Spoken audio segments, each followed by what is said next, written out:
Hopefully this time I won't have to paint around two cameras. We'll see.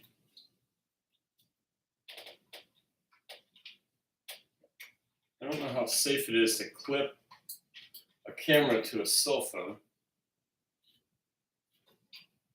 Everything's so awkward that it's just nothing is really that intuitive. That worked.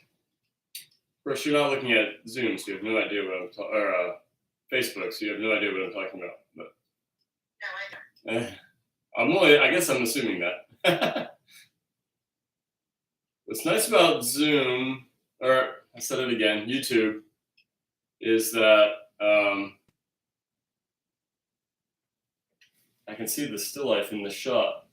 Can you see the shot? You can't see it at all, can you? Yeah, when you did whatever it is you did, yeah, now I see your board. Oh, because the darn second camera was covering the, darn it. Yeah. That almost worked. Ah, darn. This is going to be an adventure as always. Damn it, that's where the camera is.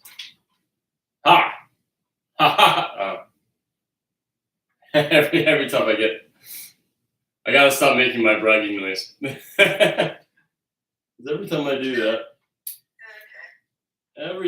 that, I get myself in trouble. Darn, that's perfect for YouTube, but it's not perfect for you on Zoom. All right, is that a compromise? You can see what I'm doing, right? I can see your board. Yes. You can see the board. You can see my mixing stand. That doesn't help. Yeah, I just don't know what the setup is, which is okay. Well, I'll show you what the setup is because I'm pretty sure I can make this work now. Can you see? Eggs and glasses? Eggs and glasses. And a glass. Oh, yeah, but it's kind of far away. Yeah, I mean, I'm going to mess everything up. Yeah, don't do that. Don't mess yourself up. I could share the screen with a photo. How do I? How about? No, I can do this. I can. I know just what to do. And then I'm gonna be a little late getting started, but there's nobody watching, so. I mean, sorry, you are watching, but there's nobody else watching. So you'll. So you'll be patient, I hope. Yeah, of course. Look at what happened. I took the shot. Oh man. All right. Okay. Well, then I'll take the shot again. All right. So here we go. Bear with me for just a second. Oh man, that's a wild adventure. Look at you. Look at me. I see. You see me. Okay. Well, now I don't see you, but I did see you. All right. I might want more directional shadows, but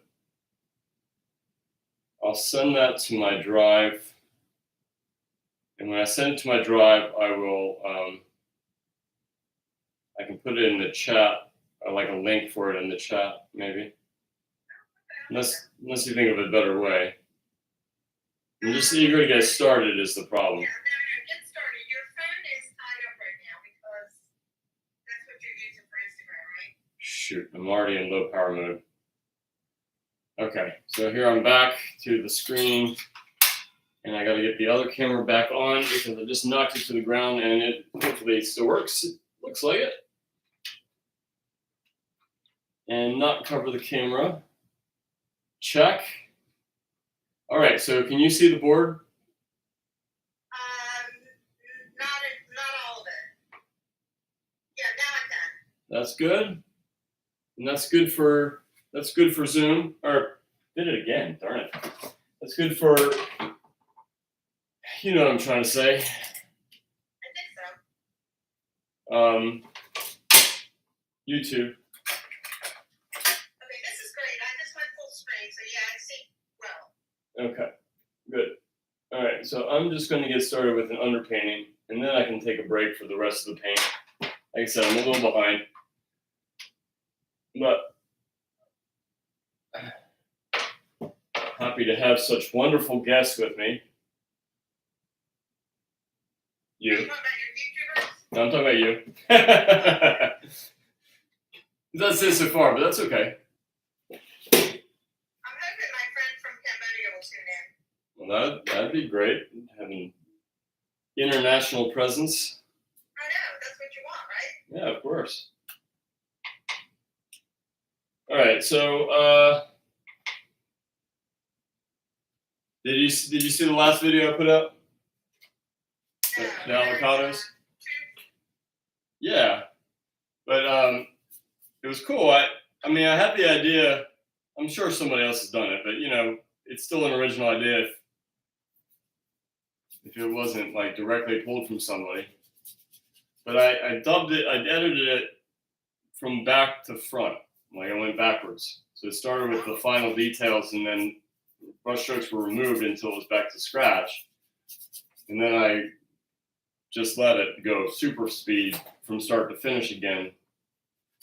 And I thought it was pretty cool, but yeah, you just never know. It's like I can think something's really cool and it doesn't work for anybody else. But I got nice feedback from somebody who watched it and said it was genius. So wow, that's good. I like hearing that. Watch it. What I should have done is invited that person here tonight, but you know, I see these things in passing while I'm between teaching and kids in frame shop, and yeah, I just got them down not too long ago. We read some Two Towers and read Ollie some books, and he was just going bonkers, and I just needed like I don't know, just a little break from all the action before I got down here. So that was all my time, and I threw up together a still life in haste, but I like it. Haste doesn't necessarily mean bad composition. I just put it together pretty fast is all I meant to say. Well, you know, you do a good job doing that because the last time that you set up all those still lifes for us in school, you really did those fast. But you know, I have a much easier time setting up for other people than I do setting up for myself. Well, just pretend you're doing it for somebody else I wish. because you're really good at it. Oh, I appreciate your feedback. And I believe it, you know, honestly, I did like those. I mean, I kind of agree with you without trying to sound super arrogant. It's just, oh man, I don't like my still life from here. Thanks, what am I gonna do? All right, I gotta do something. All right, I gotta tweak this still life. I can see it in YouTube. Hey, there's somebody watching on YouTube. Awesome. Right? So I just want to pull that shell out a little bit so I can see it better. I don't want to cover up both ellipses, but I do like the cracky egg with the nice glow on the inside. I might change my lamp. Ooh, that's my lamp. That's where the double shadow is coming from. So I need to put, ooh, that's glowing, yikes. I need to put tin foil on my lamp, and then I'm off to the races. Painting the fastest still life I can. What does the tinfoil do? It blocks the light, so we only have one light source. It's especially helpful in the studio when you have like two people next to each other and you don't want one person's light into the other. I mean, Is it there's, a divider kind of thing? yeah, it just blocks the light. Okay. Yeah, so I have a lamp hitting my setup, and I have a, what happened? Oh man, the video. I changed the light source so that it's like super bright, and now on YouTube it's like completely washed out. I wonder if here, I'll just shift it a little bit for you. Can you see the still life? Oh yeah. Is it completely washed out? No. Oh really? You can see it pretty well on Instagram. Yeah, when you showed it to me a minute ago, I Well, can't see it now. On my I moved it. Can you see what I'm doing? Yeah, okay. So yeah, on YouTube it went from being seen pretty clear, albeit in the background, to being completely washed out. All right, so here we go. I'm gonna get started. What's that? Somebody try to get over here. Welcome to the chat. Welcome to the private. Yeah, it is washed out, Dan.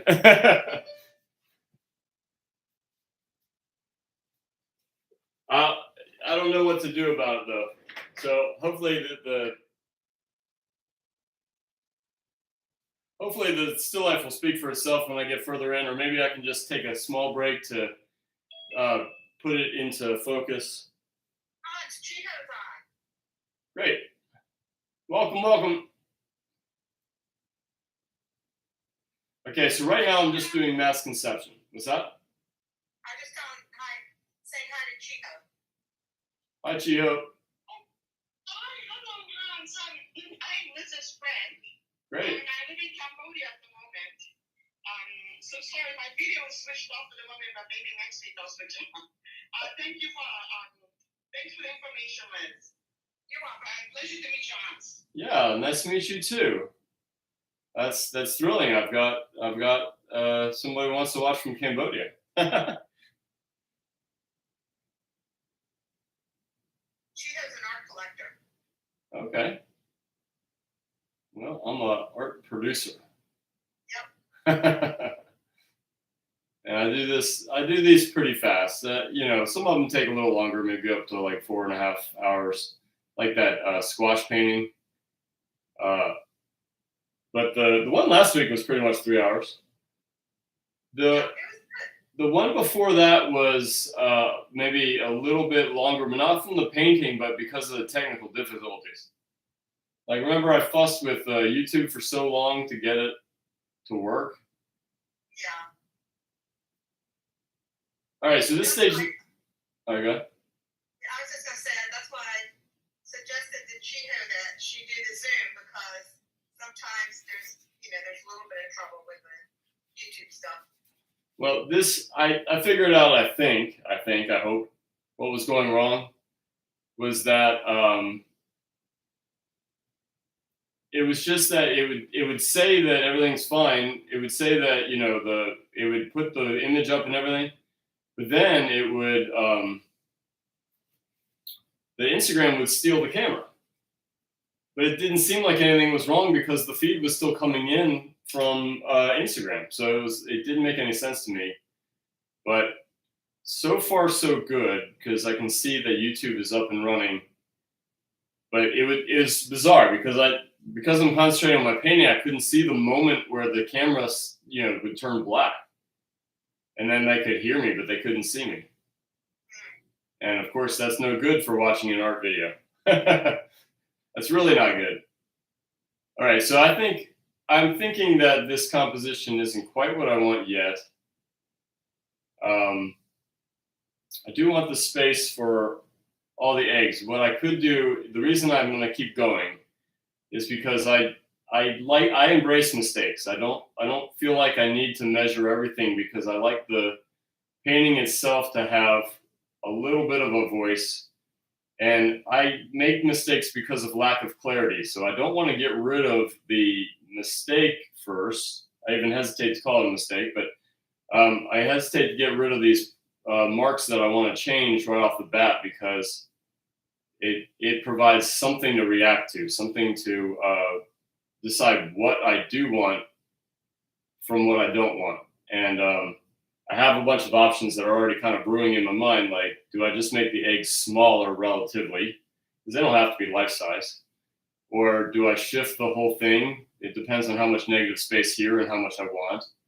I know I don't want to run anything off the composition, so I'm going to have that in my mind as I make my decision. So I think I know where I want to go, but I'm still going to be open to the possibility that, I can be surprised in a pleasant way. And maybe this painting will suggest something I didn't think of before, or open up a new possibility. And we'll see. So I am still leaning toward making the eggs smaller. I want to maximize the width, but I don't want it to be so tight on the edges. So the correction isn't so bad. I'm just going to take all of my drawing lines and make them a little smaller. the scale for the eggs wasn't really working for the glass anyway. And again, it's not that I should have gotten it right. I didn't have much information to go for. It's just that I'm going to make the corrections to find what I do ideally want. And this is the stage to do it because it's just nothing's committed to. There's no soft edges or dramatic colors or detail. It's just simply a design right now. Okay, so now I can end this little shell. Of course, I can do whatever I want. Nobody's going to really tell me what the cracked egg should have looked like, but I'm going to loosely follow what's there without feeling beholden to the setup. So when I can copy at least roughly what I see, then I can take quick glances and observe. If I change it radically, then my quick glances have to be then converted to this other, the reality of what's really there. Or sorry, opposite. It has to be converted from reality to my interpretation, which is perfectly fine in some circumstances, but I'd much rather just observe right now. Sometimes you really want what's in front of you that your own version might not be, ideal. So this is not the stage to be stuck with anything. It's the stage to get your simple design right. And that's what keeping it simple is crucial. Because as soon as you start developing it, then you kind of wed to it. You kind of get your ego attached. And it just cuts off possibilities, like having that perfect detailed eye in a portrait, and you will sacrifice the whole painting to save that beautiful eye. It's just not worth it. So if I got a really nice simple socket, nice light and shadow design based on the light source and the model's true eye rather than some kind of theoretical eye, then I can move that as much as I want and not feel like I've lost any effort or time or that frustration of lose something that looks really nice. So I really, really love the simple face. All right, so all this is none of it's set in stone.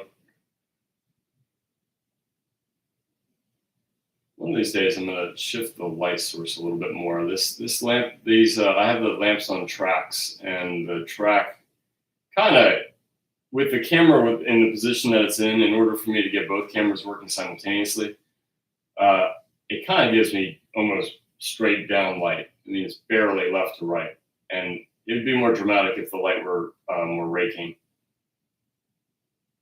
But I don't know. It's not such a big deal because it does look nice and dramatic. If I had nice longer shadows, it'd probably sell the three-dimensional form a little bit better. And I generally like that better. All right, cool. So we're almost at eye level at the top of the glass. I'm just going to see a sliver up here. I have my center line for just quickly assessing two halves. I'm going to clean up that line just because it's a little heavy. Anytime you make the corrective mark or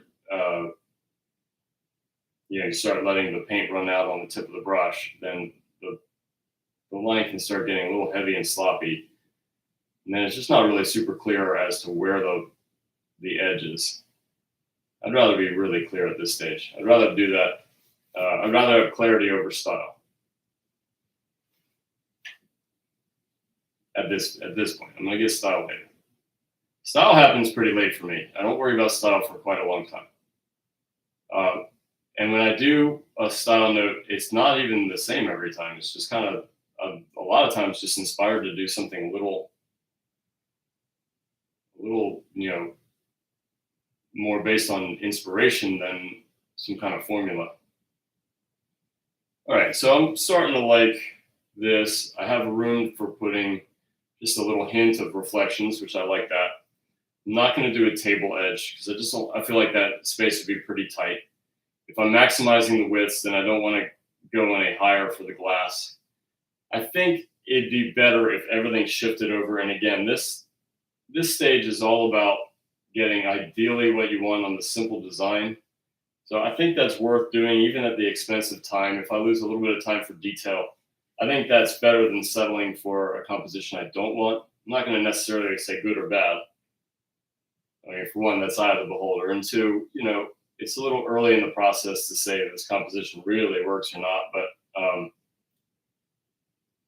I already know some things about what I am liking and not liking. So I'm going to just move all my lines over by about, an eighth, 3/16, something like that.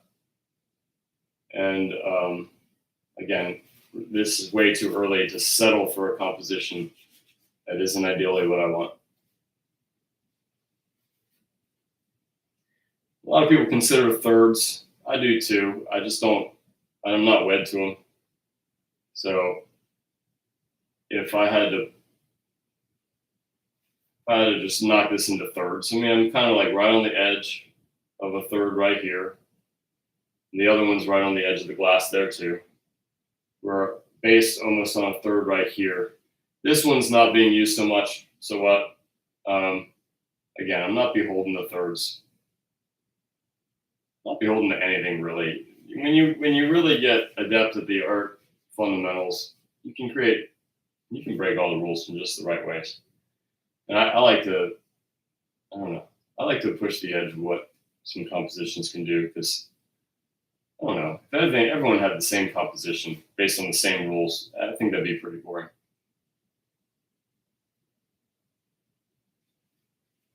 I actually have some paintings. In fact, Liz, you have one.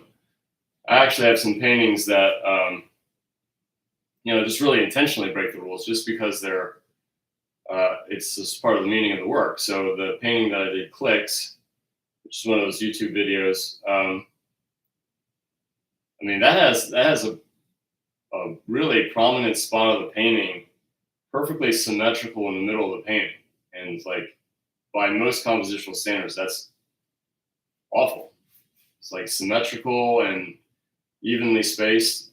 That was kind of on purpose because it's a story. It's kind of a narrative about how like groups of similar people form into cliques, and so it's like the symmetry helps for that selling of that idea of the sort of wild decorative gourds on one side forming a clique, and the grocery store gourds forming another clique on the other side.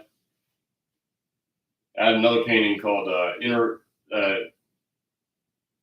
Ugly Fruit Inner Beauty, which is ugly fruit is UGLI. It's kind of like a grapefruit, but I have one that's peeled and one that's fully together, and because it's a two-part title, I made it almost like two equal paintings on both sides. So again, just those would normally be considered bad composition, but maybe it comes across that way to some people, but for me, it's exactly what I wanted. So, paint the painting that you want, but don't do it from ignorance or what you're stuck with. Do it from this is uniquely what I want, and you know that if you don't rush this stage, because you can actually see what you're doing.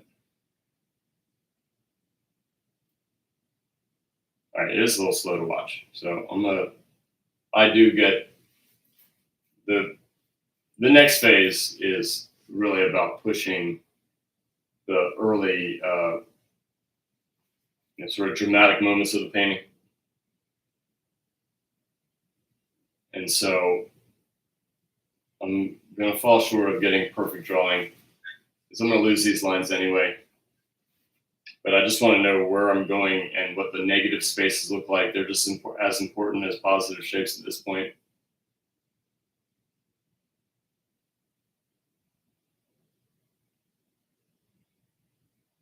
So the symmetrical glass is, if it got thinner on this side, I can just thin this side. That's the beauty of the center line. There's a little sliver of water right here. And another little sliver of like this thick glass on the bottom. That looks maybe a little even. Maybe I need to drink a little bit of that water. Or I'll just raise it, you know. All right. Yeah, I mean that's almost perfectly bisected.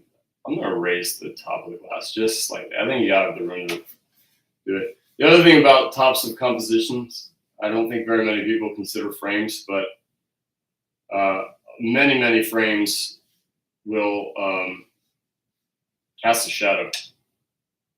So that top of the glass, I feel like, is pretty important. And if the top of the glass is important, then I don't want it to be in the shadow of the frame. Right. All right, so I'm going to just create a little bit of asymmetry here, not equal thirds. And this is kind of arbitrary because it's the type of glass. It's not like a recognizable type of glass. It's just this unique glass, you know, drinking glass that, you know, has this huge thick area right here for, I mean, just the base of the glass. So I can put that wherever I want, really.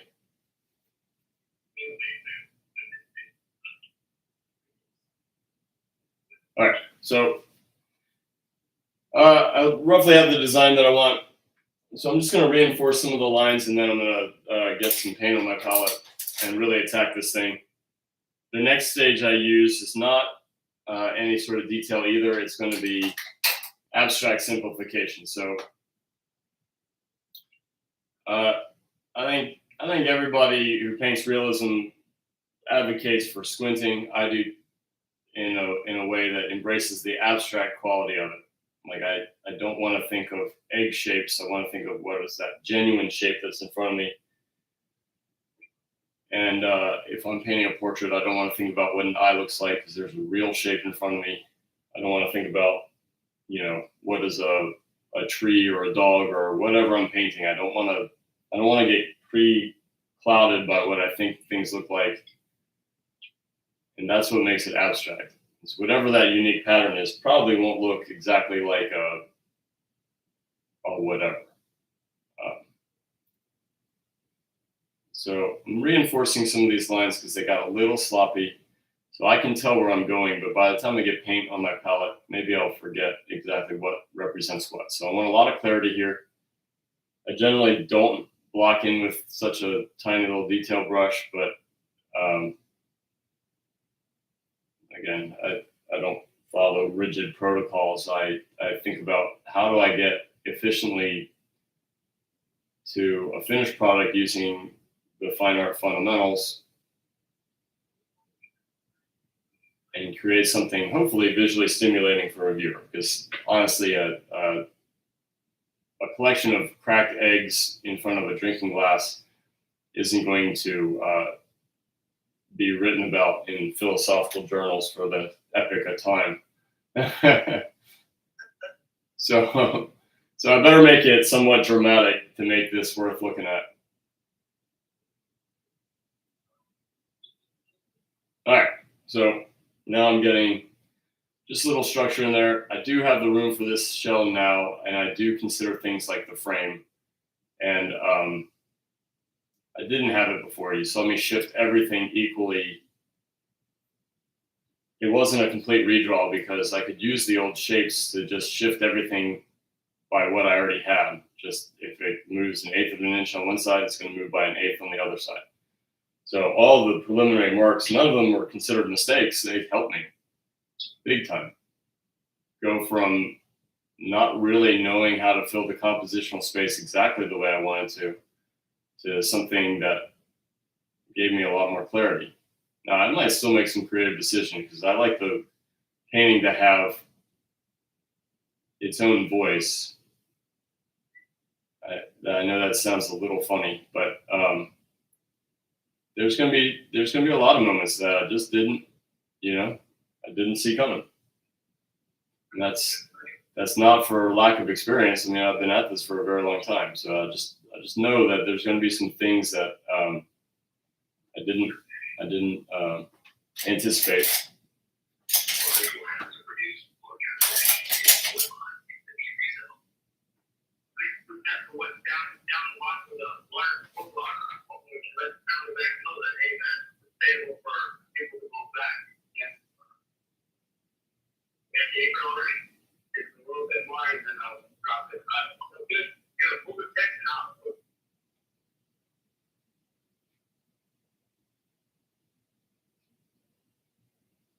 Oops. Can you see the screen? Yeah, I can see it now. Okay, cool. Happy to have you all on watching. Thanks for joining me. Well, I just muted somebody. I didn't want anyone to take offense to that. And of course, I appreciate that, Liz. All right, so I'm going to a place of clarity. I'm going to put out paint as fast as I possibly can. There's some cool moments in this, even though they're, the humble egg. There's some wild reflected light going on in here and here. Love it. And there's really sharp, bright exchanges of contrast. The inside of an eggshell is really luminous in the shadows because of all that reflected light. So I can't wait to get to that. And then sharp edges can be really exciting. And the eggshells are going to be just instantly cutting from light to dark in those, cracked shells.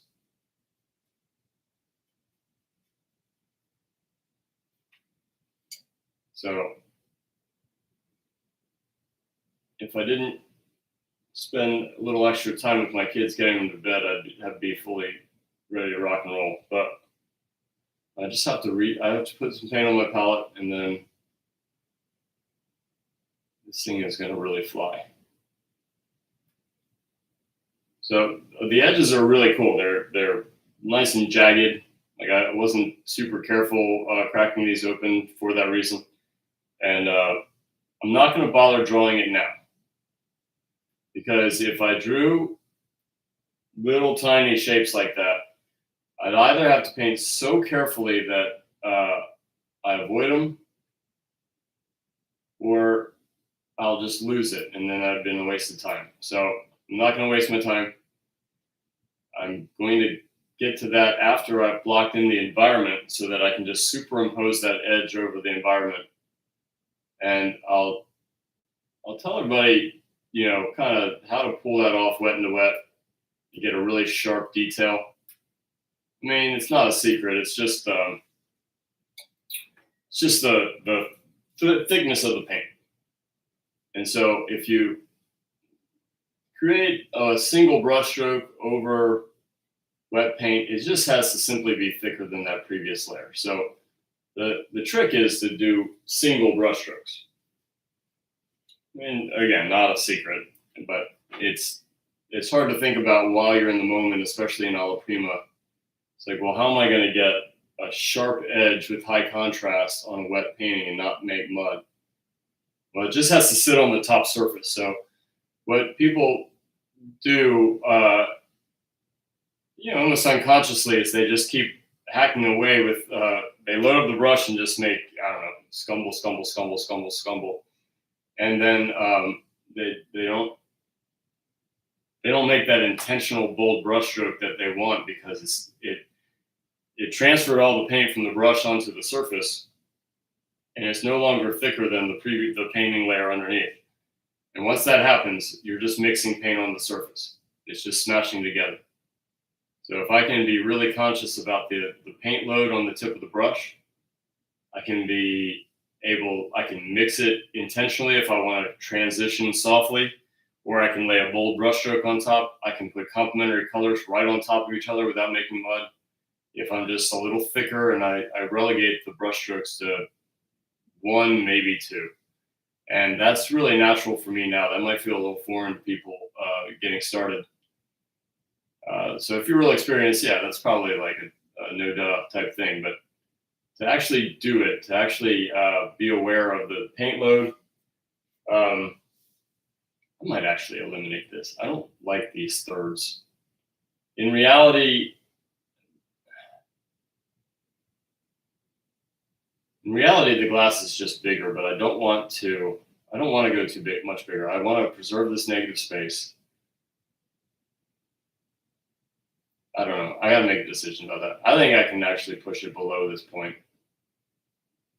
because I don't think anybody would know. I mean, this glass is a little quirky in that regard. So I pushed this up already.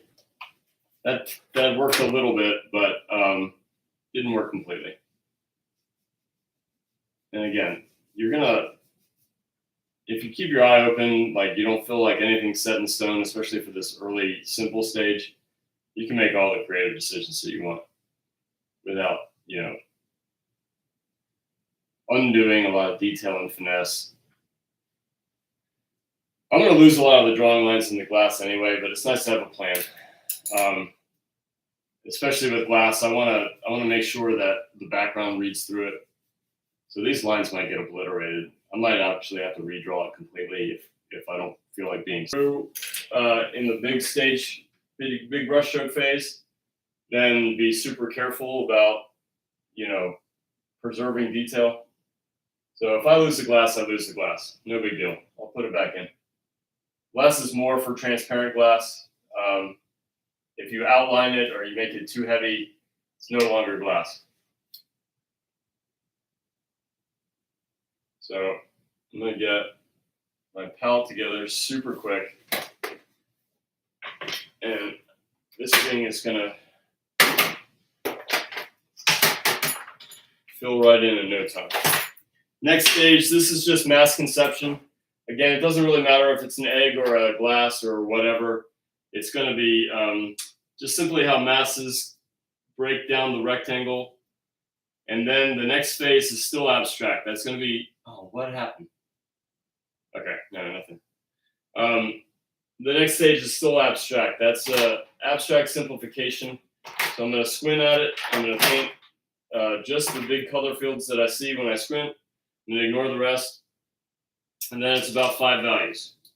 If I can get a story of the light in there that has a consistent direction, intensity, and color of the light, then I'm ready for soft edges and details or expressive brushstrokes or blending and building or whatever style I feel like doing is accessible because it checks so many boxes for design first, the true characteristics of the simple shapes, the squint level shapes, and then the harmony of light going through the entire thing.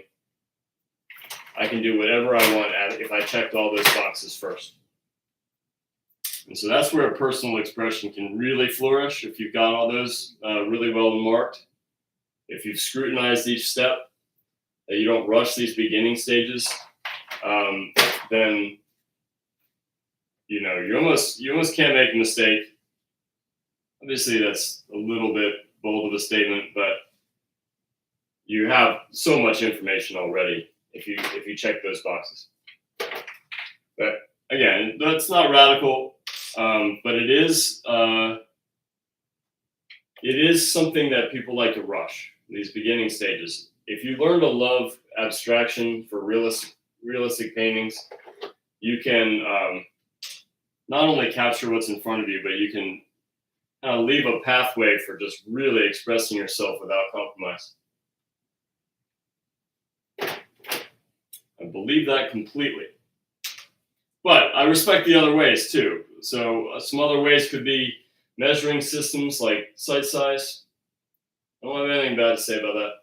Some people like to trace photos and things like that. Yeah, I get it. The drawing part is hard, but if you struggle through that and just embrace that there's going to be some growing pains, you're going to be better off for it learning to draw through struggle than letting a camera do the work for you.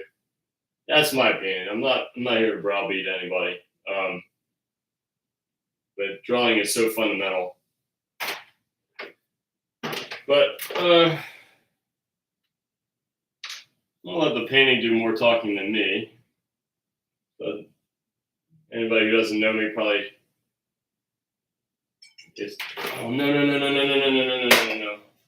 No.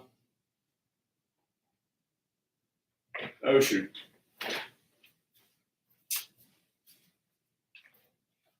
About to lose my phone.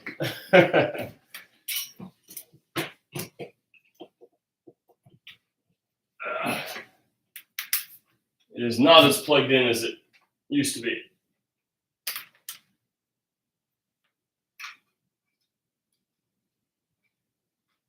All right, still there? Yes. Okay, cool.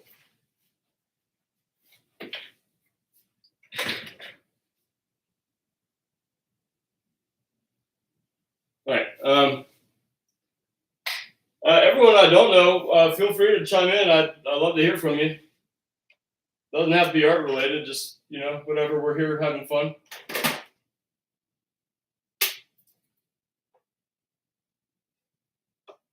Like I said, it's a good time for letting the paint talk instead of me.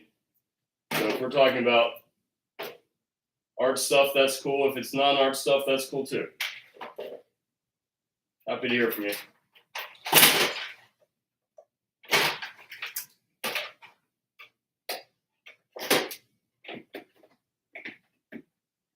All right, cool.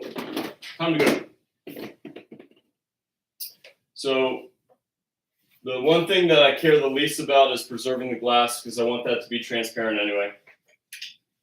So I'm going to go ahead and get some big color fields in. Oh, it's reversed, that's why. Oh no, did I lose them? I think I did lose them. You mean on YouTube? Yeah.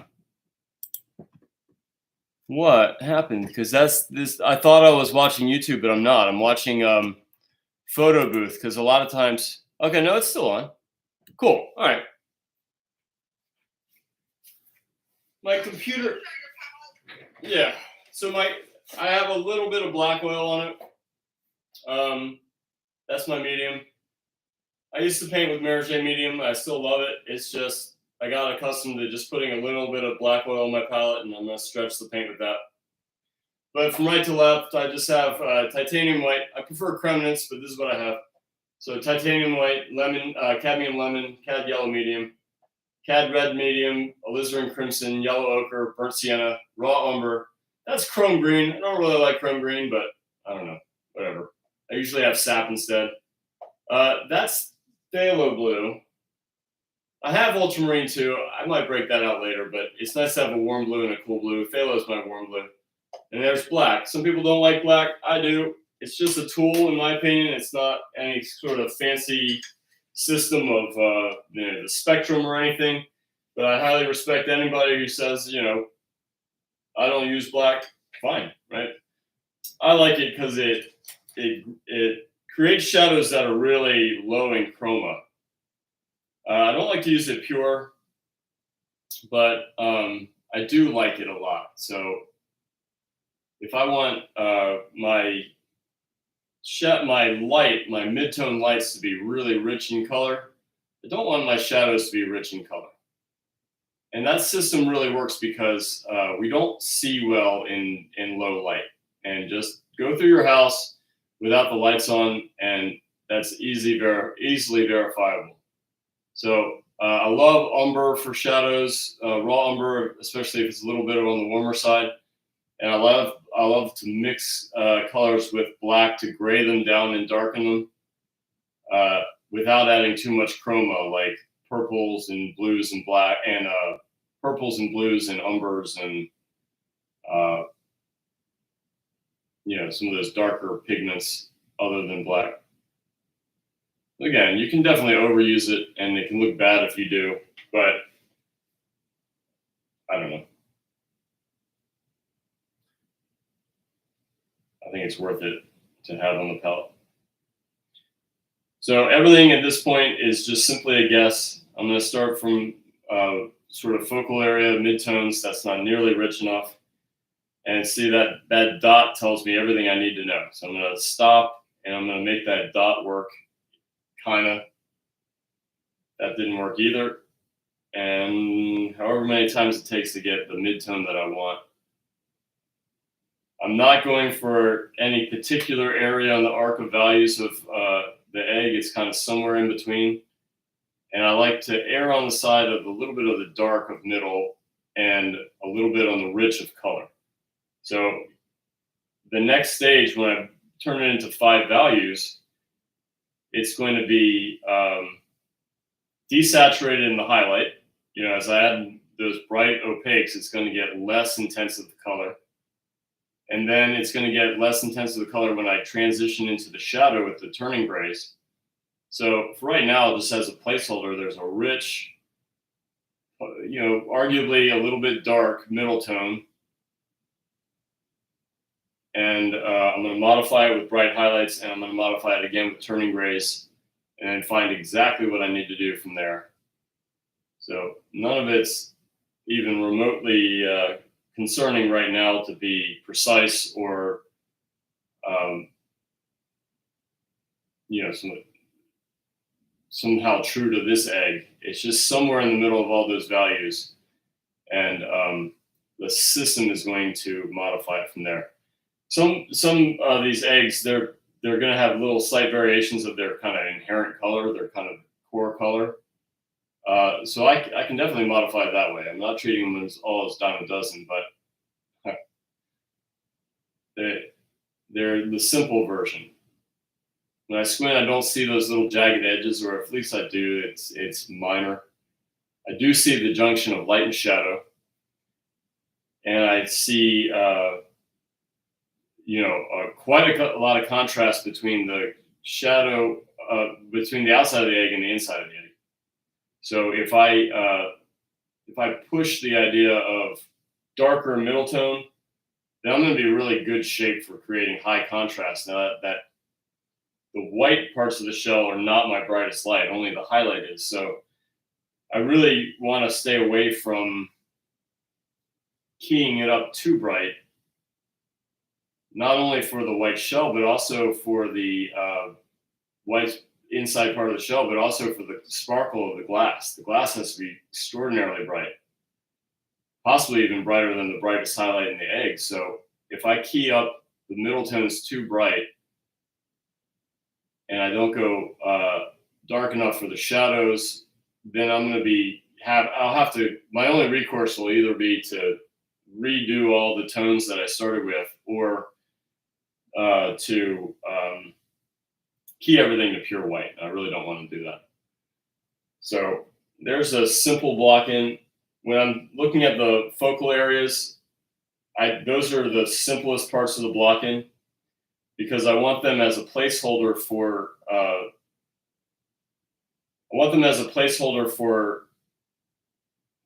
all the environmental stuff, my secondary objects, and my environment. So I want to keep those super simple, because they're going to change as I get more information. But if I can base all of my major decisions based on how I'm going to elevate the focal point, then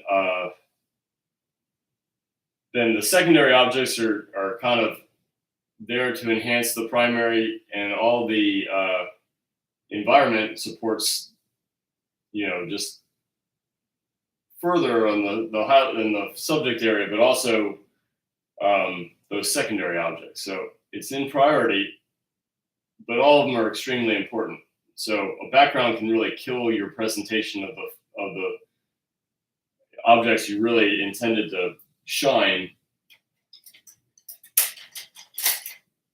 And if you can't create a situation where you're guiding the eye to things that are extremely important, then really nothing seems like it's very important.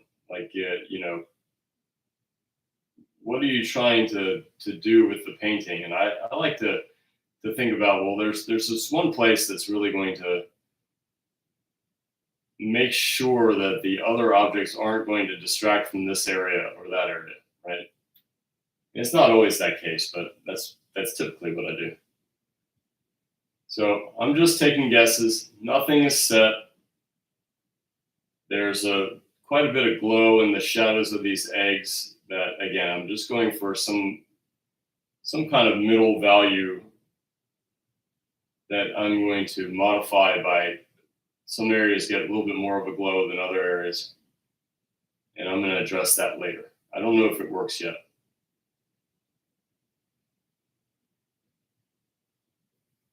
If you wanted to know by now if it works, then you could do a color study.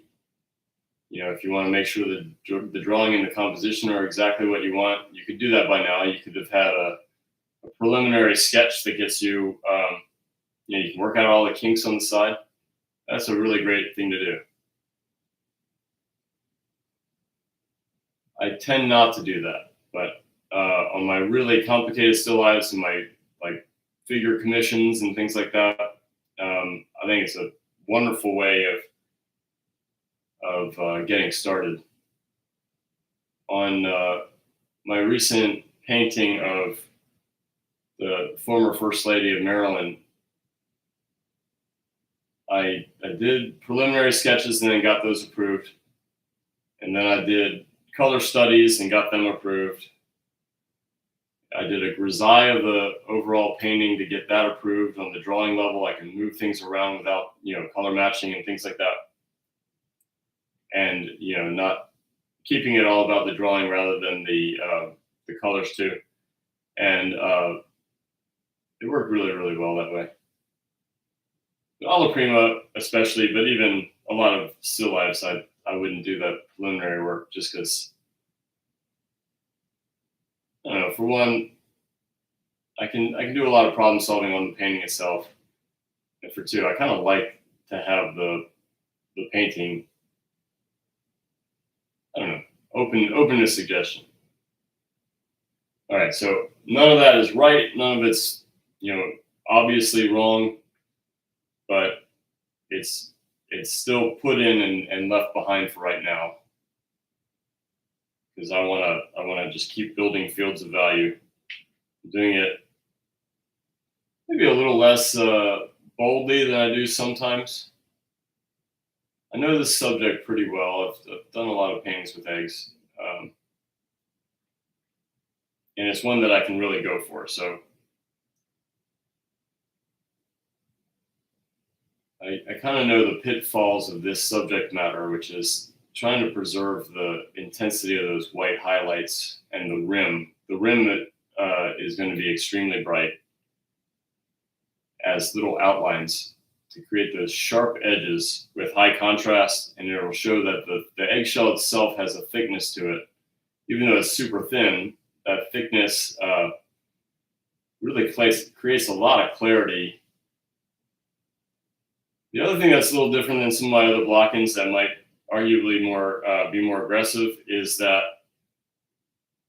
this paint, I don't want this painting to be overly thick, all because of those little tiny cracks and sharp edges. I want them to be able to go on pretty boldly without without risking swimming in paint and having it mix right on the surface. I say this to the students a lot. You just can't make a mistake at this point. Impossible. I mean, especially impossible early on. That mass conception phase, and that's part of what I really love about it.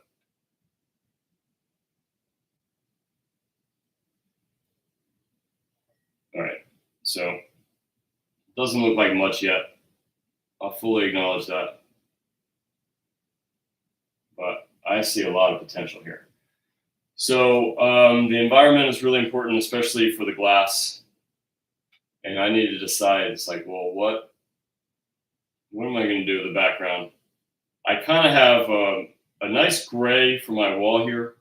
This space is meant for painting, so that gray is really nice to elevate bright colors, and I do like a lot of bright color.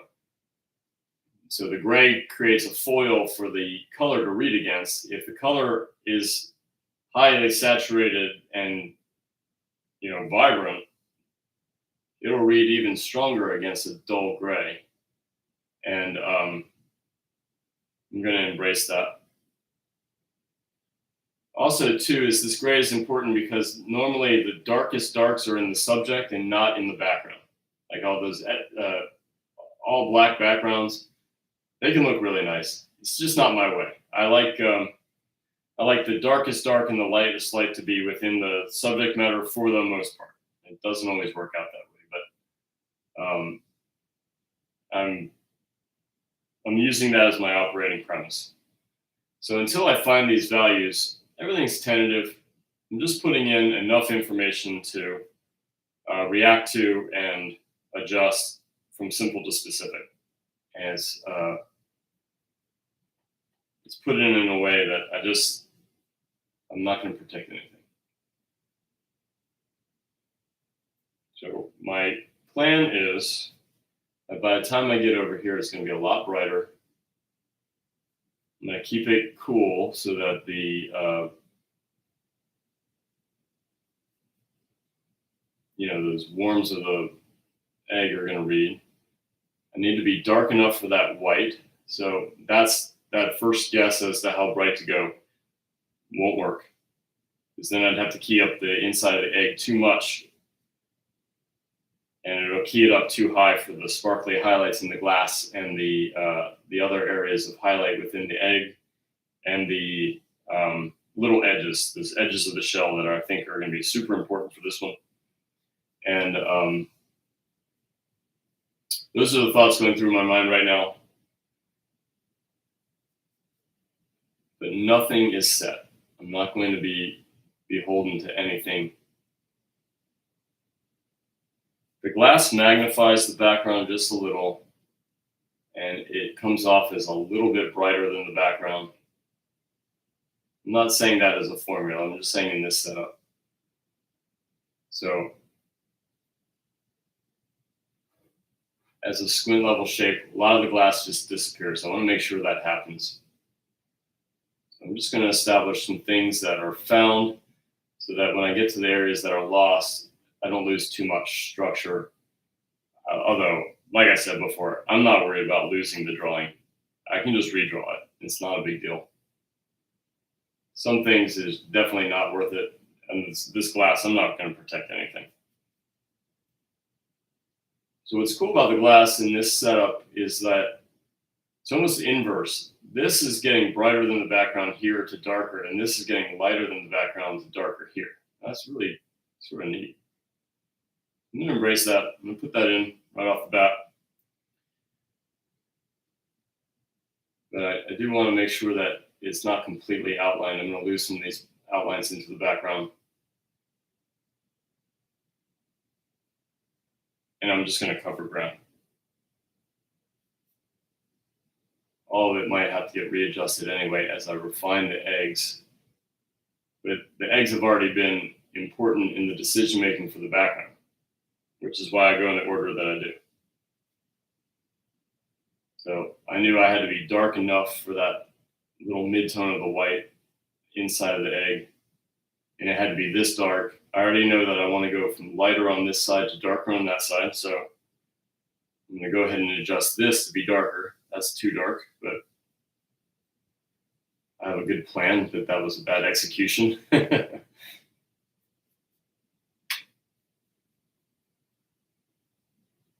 Definitely happens.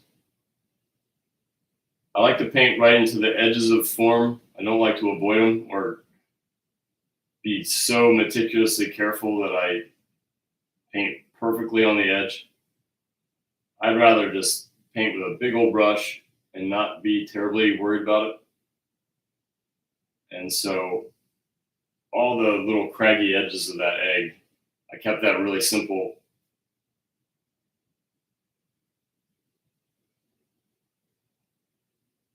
I'll draw that with fresh paint.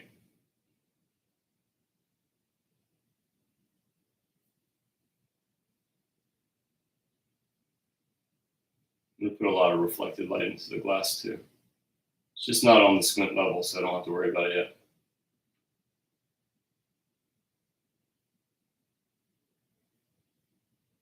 All right, so the table will round out my simple guesswork.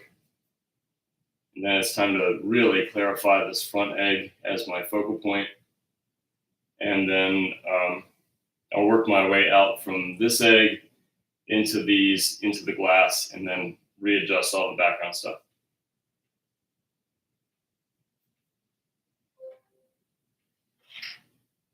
What's that? Oh, somebody left? Yeah, Chico had to run some errands. Okay. It's probably a completely different time zone there, right? Yeah, it's 10 o'clock in the morning. 10 in the morning. It's been an exhausting week. So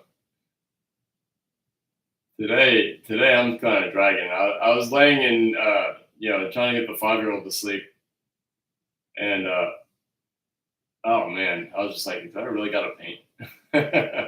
I love painting. I love having people join me. It's just, it's been a particularly bruising week for work. So I hope I don't come off as like being super low energy.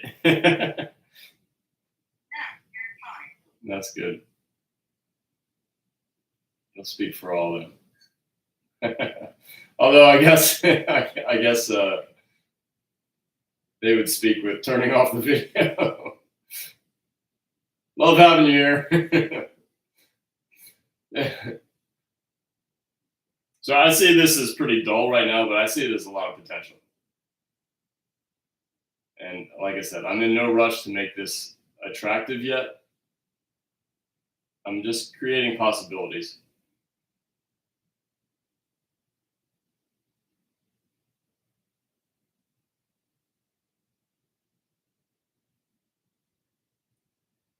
With things like cast shadows, I like to make them a little on the generous side. I make them too big, and then I cut back with the environment. So that's why I'm doing what I'm doing.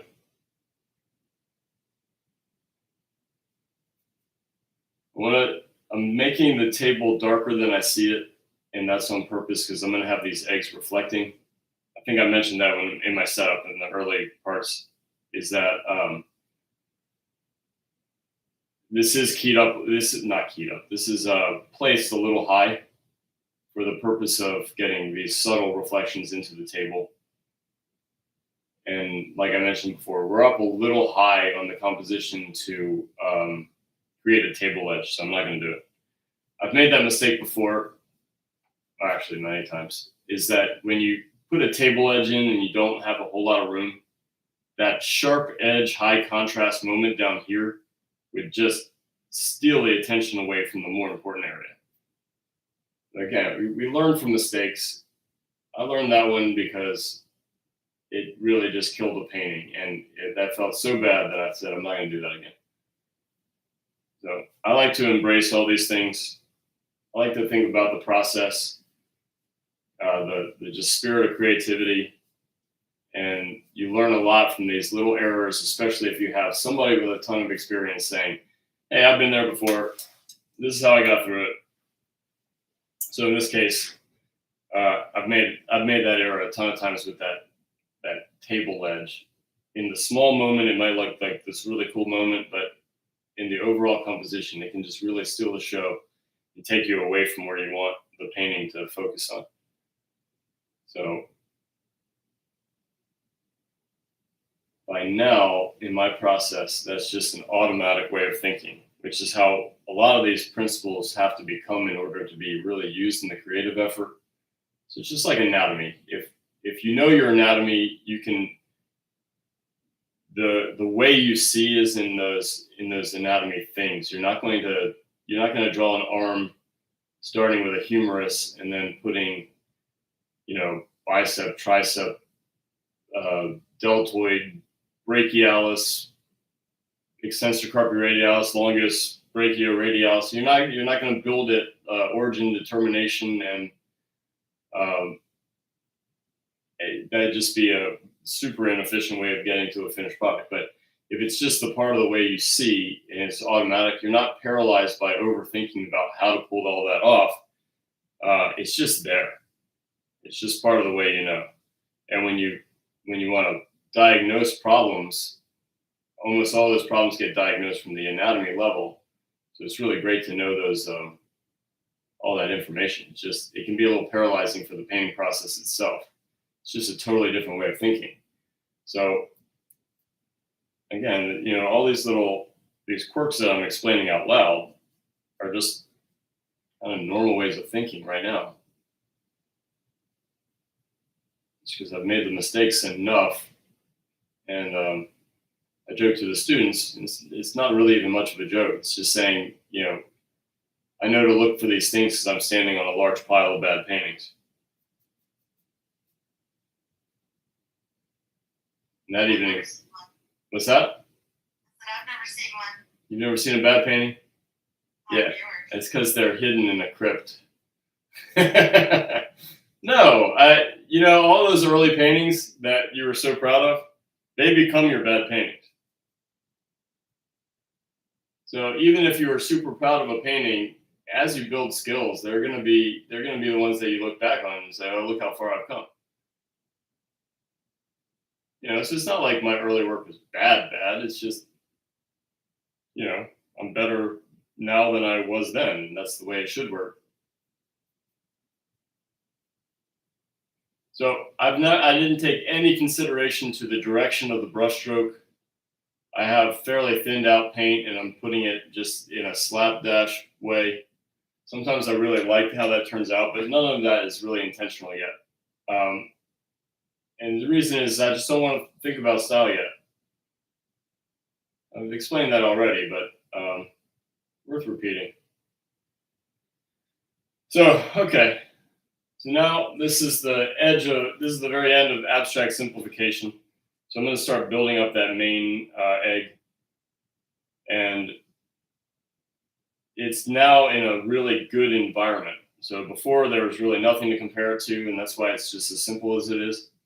But now I can really see where I'm going. And so that's why I go in the order that I do. It goes from the simplest version possible for the focal subject area to, the blocking of the secondary objects. They might get a little bit more informed because now they have something to compare to. I've already kind of worked out what the middle tone of the main subject is, so I know what to do with the secondary stuff. And then the environment really, really influences how we see these things. So I think it's a mistake to feel like we can perfect any one spot, because you might be unpleasantly surprised when you get to these other areas, and now all of a sudden what you thought was intense doesn't read against that background, or you just can't have that harmony of the painting. As you get super experienced, maybe the people watching are super experienced, and they're just thinking, well, I can do that. Like, okay, great. Because as you get more adept at painting, then yeah, you can see ahead to how things are shaking out, and you can be a little bit bolder in the beginning. But just as a personal preference, I really like the simplicity. I've learned to love it, so I wouldn't change that, even though I have a lot more skill than I had when I started. So also too is to take the pressure off. If you don't have to make it look pretty right off the bat, then you're not going to get so judgmental. You're not going to defeat yourself from saying, oh, this looks bad, or this looks good, or, even looking good can be a curse too, because then again, you're protecting those areas. I don't like to do that.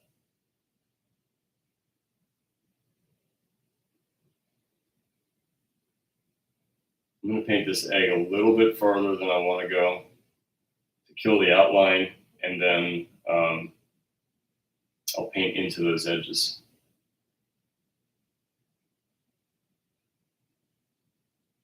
So the system of light, the story of the light is going to be that this lamp is bright. So I'm going to have pretty harsh transitions between light and shadow. It's going to have a pretty vibrant reflected lights. Maybe a little washed out in the highlights, with brightness, but bright, sparkly highlights. It's got a warmth to it, so I'm going to just cool down the shadows in relationship to the light. And the direction is more overhead than I want to go, but again, it's because the camera needs to be in a certain spot. So that's not exactly what I want, but happy to have people watching and participating with me, so it's worth it.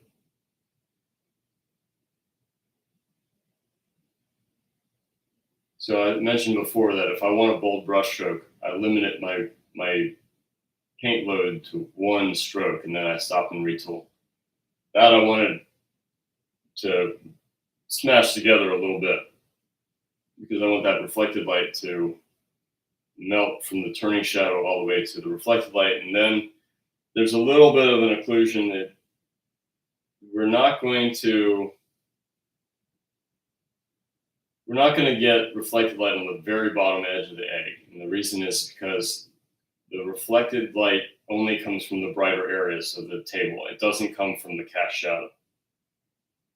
So I want a little flash of deeper red, deeper red gray, over 2 and mixing that. A deeper red gray right on the very bottom and start the reflected light a little bit higher. Just because the nature of reflected light has to be coming from a light source. Cast shadow is not a bright light source.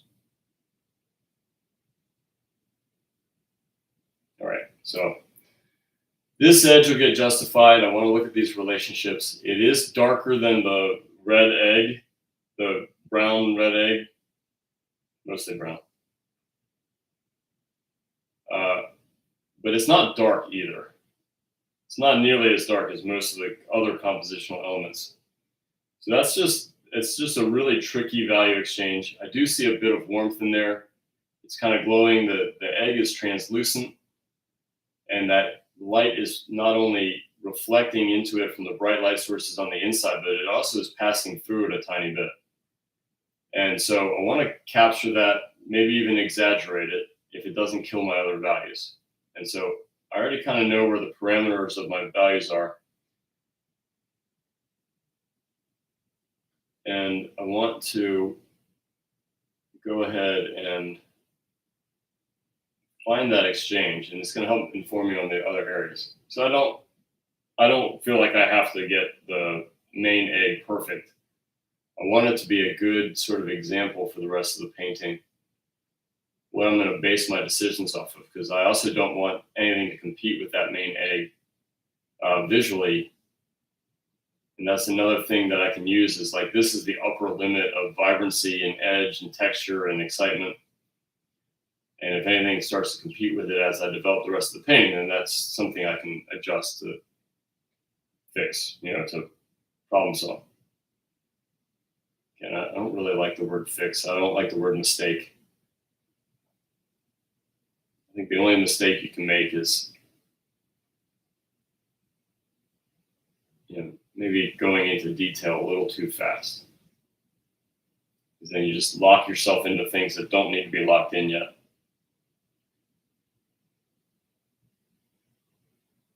It creates one of 3 bad problems.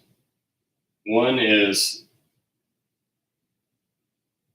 you'd have to move this little area that you worked so hard to make and you like so much. So to remove it is, it's heartbreaking. It's not fun.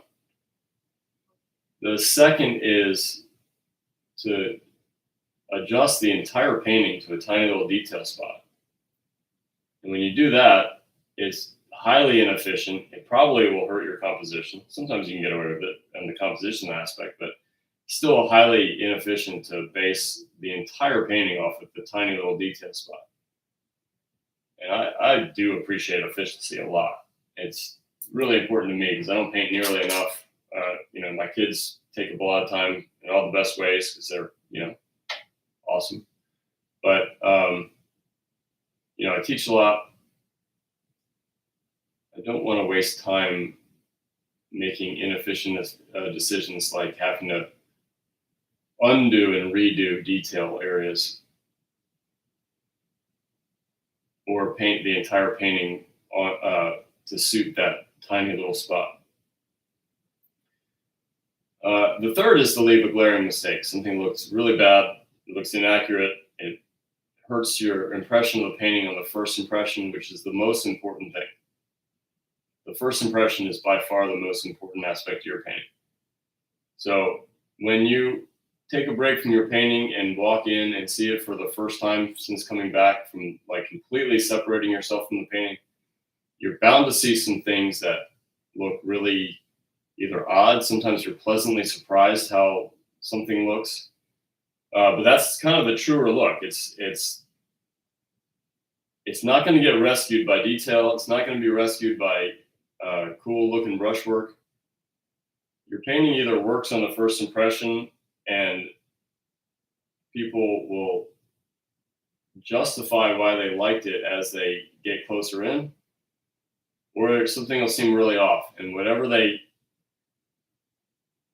get closer to the painting to see the brushwork and things like that, they're going to look for ways of justifying why they didn't like it. And, I think that's really true. Even a great big painting that gets reduced down for a magazine or something, or, a lot of, I'd say most contests right now are, online. The first impression is that tiny little thumbnail. And I bet you've clicked right by a lot of really well-crafted paintings because they didn't work on the big picture.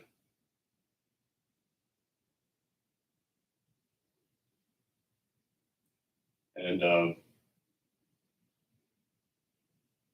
that big picture, that overall painting is going to be, really the selling point of the painting.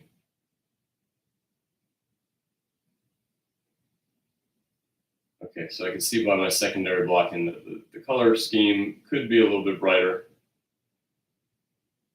And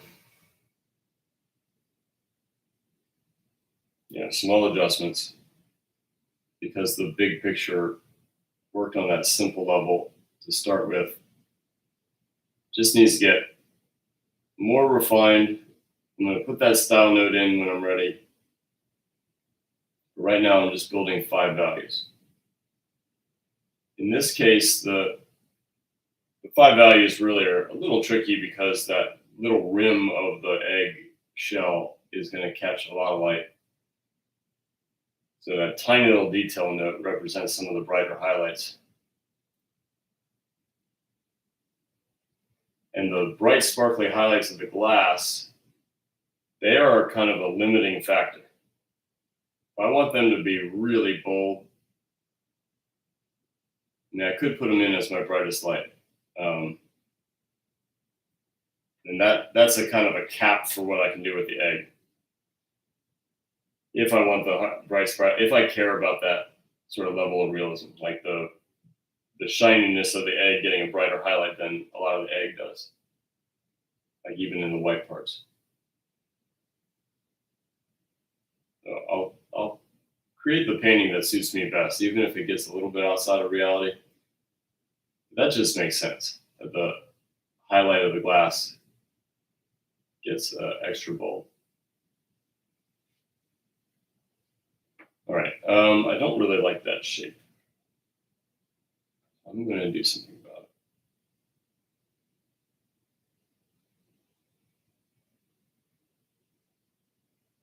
it.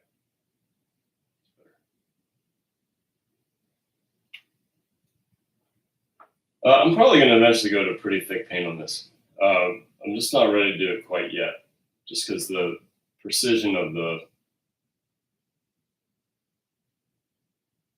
side of the egg does get a little bit of an outline.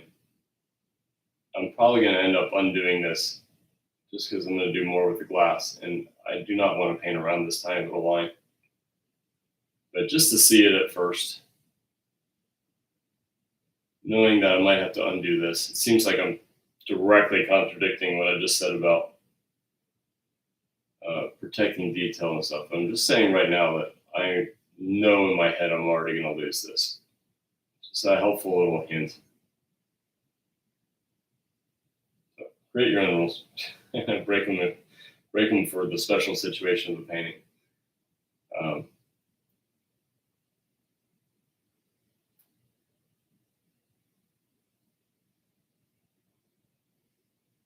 right, so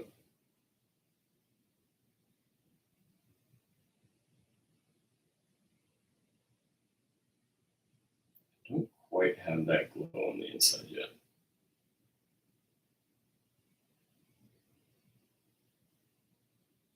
I don't have to get it exactly right, but I do like this relationship of the darker parts of the shell there's a little silhouette in here that I think that would be really great to get right. And I don't want to go any darker for that middle tone to do so. So you saw me keying up the red of the egg, the brown of the egg a little bit brighter.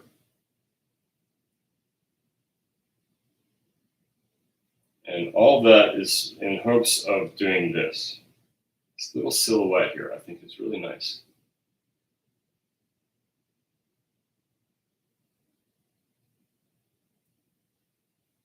Yeah.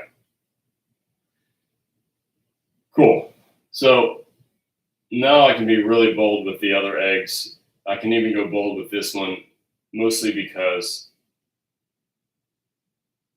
all the little tentative things that I wasn't 100% sure where they fell in the value range are getting clarified.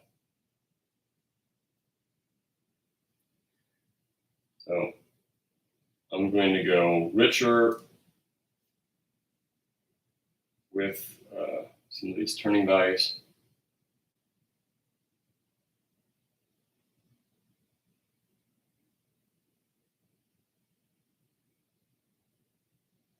Yeah. I'm going to create a little bit of an exchange here. I'm going to punch that highlight back out. And rather than paint around it, I like my highlights to be really thick. So instead of painting around highlights, I just blast right through them and put them right back in with an impasto. It just means thick paint. This is not one of my brighter areas. Just doesn't quite get to the highlight. It gets close, but it doesn't quite get there. Not like some of the other eggs.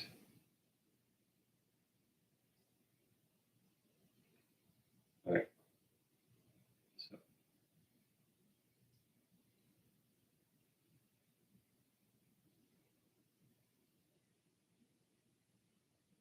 Developing a feel can be a little hard. I mentioned for a while that talking about the nature of brushstrokes, if I wanted to have a brushstroke just sit on the top of wet paint, I'll relegate it to just a single brushstroke. But you can saw all the mixing I was doing on the canvas itself, or not canvas, but panel. That was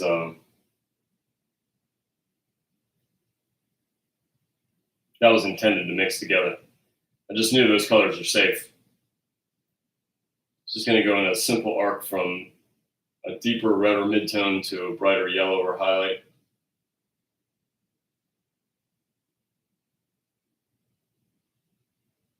And I can smash them together a little bit. Eggs, you can get away with a nice textured painting, but I feel like it captures eggs a little bit more if you create a little bit of softness, a little smoothness. All right, so now we're getting there. A lot of times I'll go bolder than this, but I emphasize a lot that this is not the stage to rush. If you don't really like what you're doing, go no further, because if this network of values is pretty close to what you want, then the next round of detail goes on in a smaller shape, value, and color. So the decision making is already there. Like, you're not gonna, if you scrutinize these early stages, you're really not gonna make poor decisions on the detail phase. The poor decision on the detail phase happened because you didn't spend long enough refining this simple phase. And a lot of times that goes a lot faster for me than this, but I didn't make, I'm still making some decisions. And this is the stage to take your time.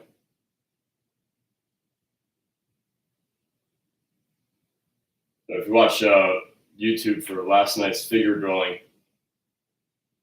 or figure painting, it was on plexiglass.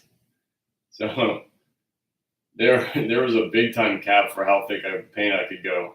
it was just slipping and sliding everywhere. I couldn't put any, I don't know, like graceful layering on there. And I was like, cool, all right, I figured out my system, and I'm gonna hack away. So instead of my typical way, I resorted to more blending. And so just having all these little skill sets, yeah, you might end up painting a little bit differently than you're accustomed to, but you have the tools to figure out how to problem solve and change the situation. So I'm not going to say painting on plexiglass is easy, but it was only a problem solve way of getting to the fundamentals that I like. The painting was cool though, because I kept switching the background. I probably spent an hour just switching the backgrounds because that was so fun. You were there, Liz. I was down like giddy about, like, oh, what about this background? What about this background? What about this background?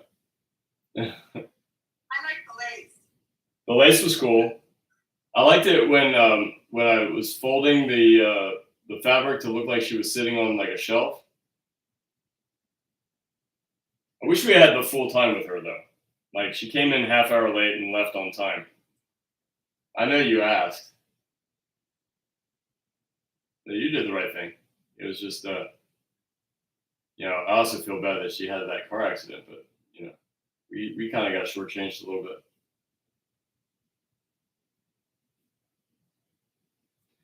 All well and good.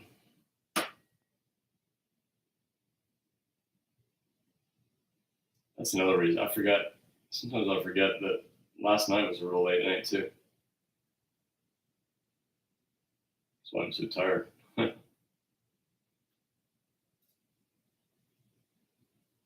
right. So I kind of like what I'm doing. There's some things that I still want to adjust on this main egg. I just really feel like I've been dwelling in this area for so long that it'd be nice to get a fresh eye. So I'm just going to move on to another spot and revisit it when I'm ready. So that's a little bit of a compromise. I wanted to really have this as the anchor for the rest of the painting. It's just not doing what I want yet. But if I keep hacking away, I'm just going to get frustrated. So I'm going to get the other eggs blocked in, and I'll revisit this from a place of fresh eye and clarity. So hopefully that makes sense. I say a lot, but although I have a formula, maybe a protocol that I like to follow, I'm not beholden to it. I'm creating the painting that I want from, you know, adaptation and just a lot of different ways of making the marks that I want to make. And in this case, just getting a visual break, just cutting to a different area of the painting is going to really help, I think. So, painted eggs many times, so I'm surprised this is giving me a fuss, but I'm pretty confident by the end of the painting I'll have something that I like.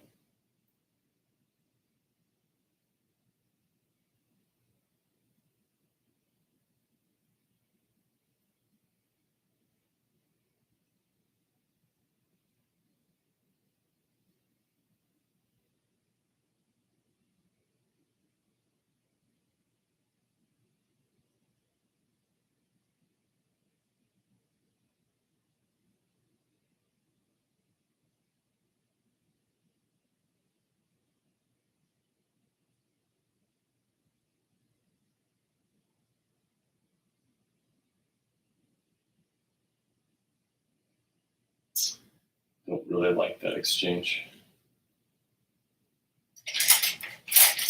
So I'm going to do something about it.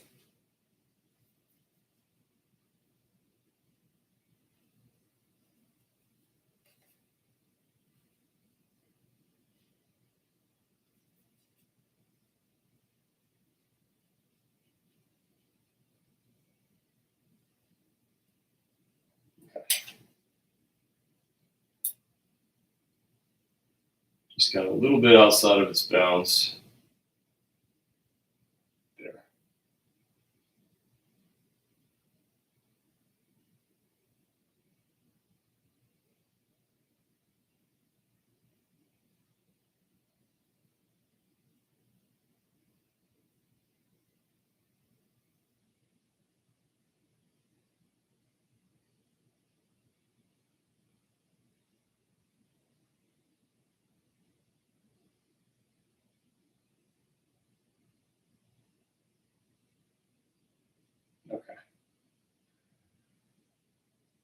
It's going better.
Think about a way of getting the still life itself more readable.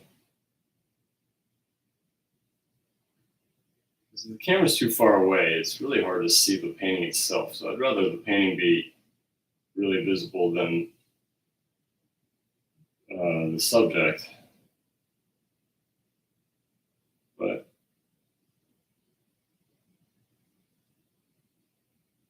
oh, you know what? I forgot, Liz. I told you I was going to send you that photo. So we'll take a break. We'll take a break in a little while. I'll put the photo up in the chat, or at least the link to it. I'm not going to spend a whole lot of time figuring out how to make it present just right, but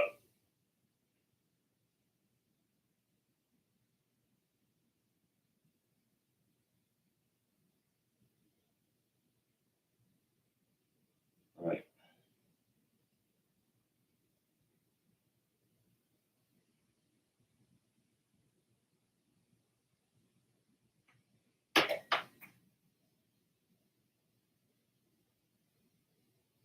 I really like the way your first egg looks. Yeah, That one. it's getting there. I mean, what I need to do is keep bouncing around and just see just the overall shapes, and then I'm going to revisit this. And I know kind of where I'm going to go with this is I want this glow off of this little egg to be really bright and vibrant in here. I'm just going to fall barely short of this, and so when that happens, I feel like it's going to have a drama to it. I'm going to brighten up most of the table. I darkened it more than I thought I was going to go in order to get the reflections, but I think I will get the reflections to read with a brighter table. It's just going to make the eggs feel more, just more contrast. And so here I am fussing with the very egg that I said I wasn't going to fuss with.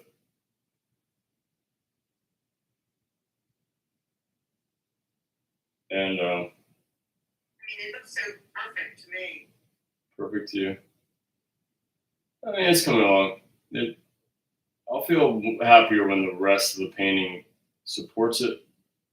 Like I said, it's nothing in isolation. So, I mean, if you have this perfect egg in a sort of blobby environment, you're not going to enjoy that perfect egg as much. And I'm definitely not calling this a perfect egg. Arrogant. So-and-so. But what I really like about eggs is that little translucency, and it just makes these reflected lights bright and vibrant. Like, you can tell that table is not bright and it's not reddish. That glow is coming from the translucency of the egg. If you hold an egg up to the light, you'll have that glow, and that's what's making these reflected lights so vibrant. They just have to feel like they're part of the shadow value still. Even with the light passing through, it's just not. It's really, it's not bright. It's just vibrant compared to the environment that it's in, and that environment is, those dark gray shadows. All right, so now that's a little bit better. But I haven't yet come in with my really fine brushes and refined anything. So the last two paintings were really loose brushwork. I might have this one a little loose, a little bit tighter than the other ones, just because the nature of the eggs. But we'll see what happens with the backgrounds. So I'm still making decisions. Damn, update again. I did an adjustment to where last week I lost YouTube to that Instagram stole the camera and the screen went black on YouTube.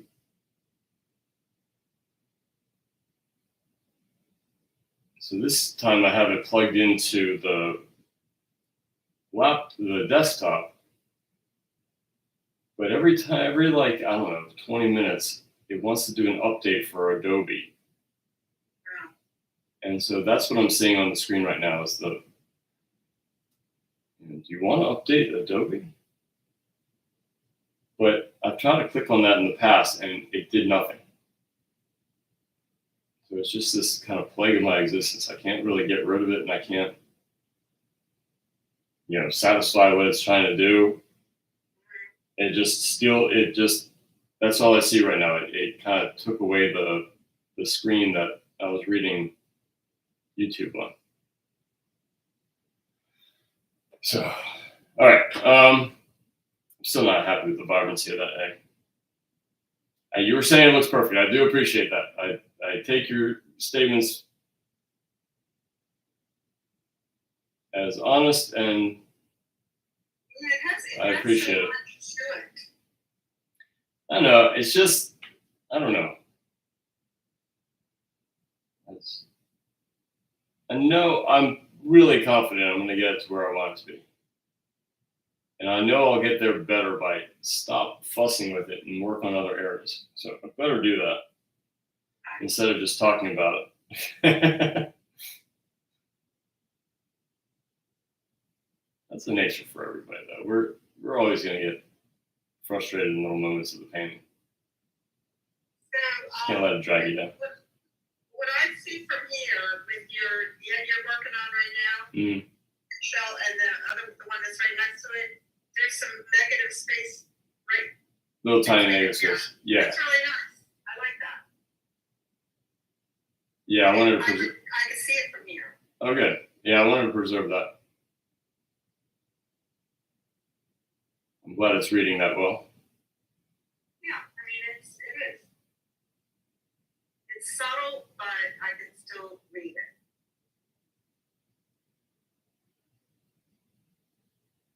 I'm going to do a lot of little tiny edge work on these when I figure out the scheme.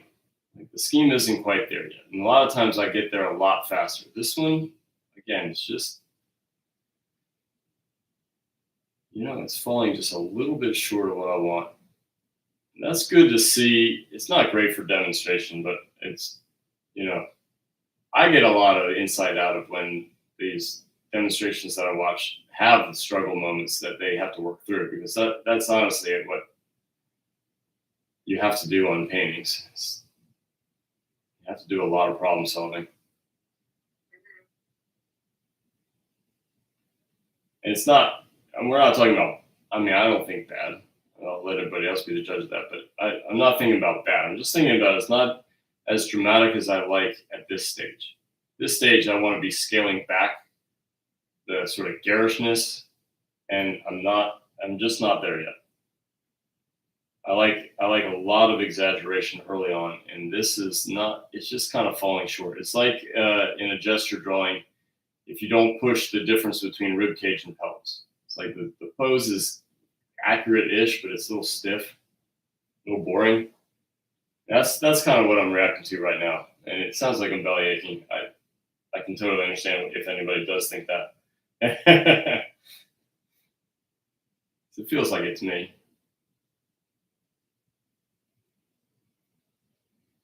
But we'll get there. Keep moving forward.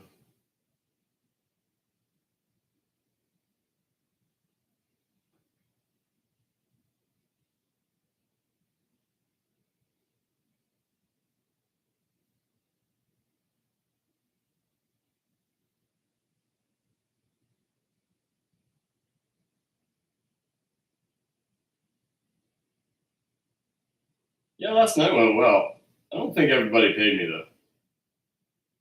You need to pay better attention to that. Yeah, I tried to get them to pay you. Because we had like what, 14? Yeah, we had more like 18 to 20. Are you serious? Yeah. I would say 18, but maybe more than that. You think more than 18? I mean, I'm saying it as a surprise, not questioning you. Well, I'm gonna figure it out right now. All right, so we had. Here, I'll let you know in a minute. Let me just think about it.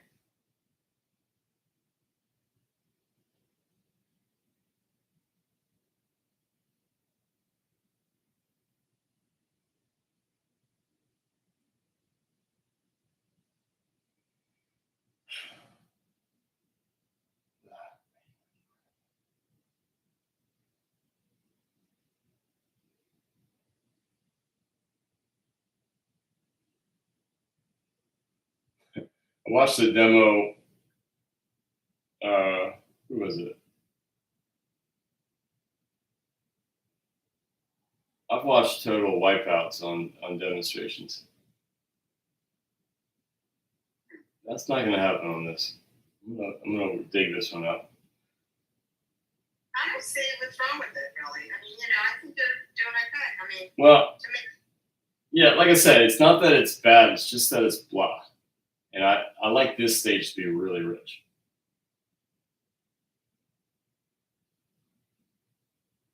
So it's getting there. I have a nice bold highlight right here. Put that in. That's going to add some drama. I think that's kind of a dead color, so I'm going to spruce that up too. And create that little bit of glow. So that helps. Egg is growing on me too. Better watch out for that. Super bold reflection right here. The egg and the little cracked shell in front of it is bouncing a ton of light into this.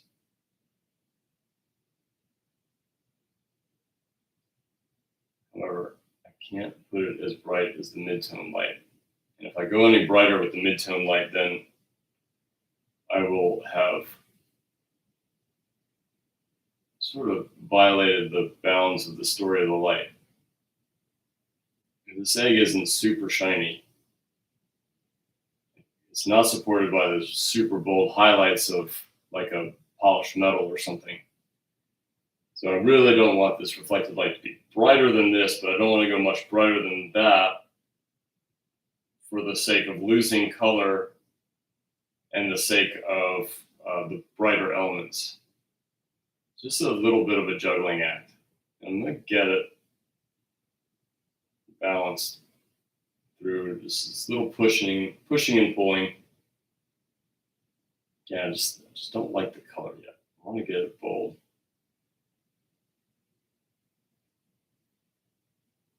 So you're hearing me sweat my way through this. And all the other ones went really confidently. Even the holly on the metallic ground, yeah. that went in really smoothly. And that was a bit tricky to get anything to stick to that slick surface. I've done a lot of eggs. I don't know. Anytime you put it should this or that, it's going to do the opposite. So.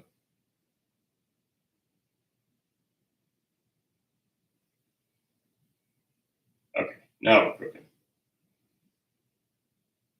All right, so then by the end, when I get those little lines in there, it's gonna do it.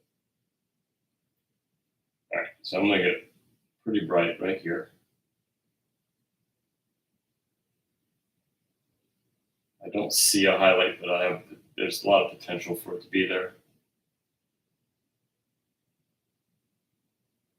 As long as the viewer believes it, I'm good.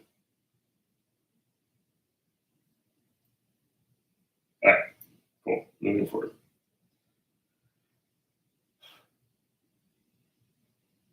said with my mass conception, I did a little bit of the skinny version of these eggs. I just have to be conscious that they are growing. And I don't want them to grow outside of the bounds. And then I'll see what style notes that I need to make. I already know that it's falling a little bit short of the drama that I usually like at this stage. So I'm probably going to add some brushwork to it. That'll make it more exciting.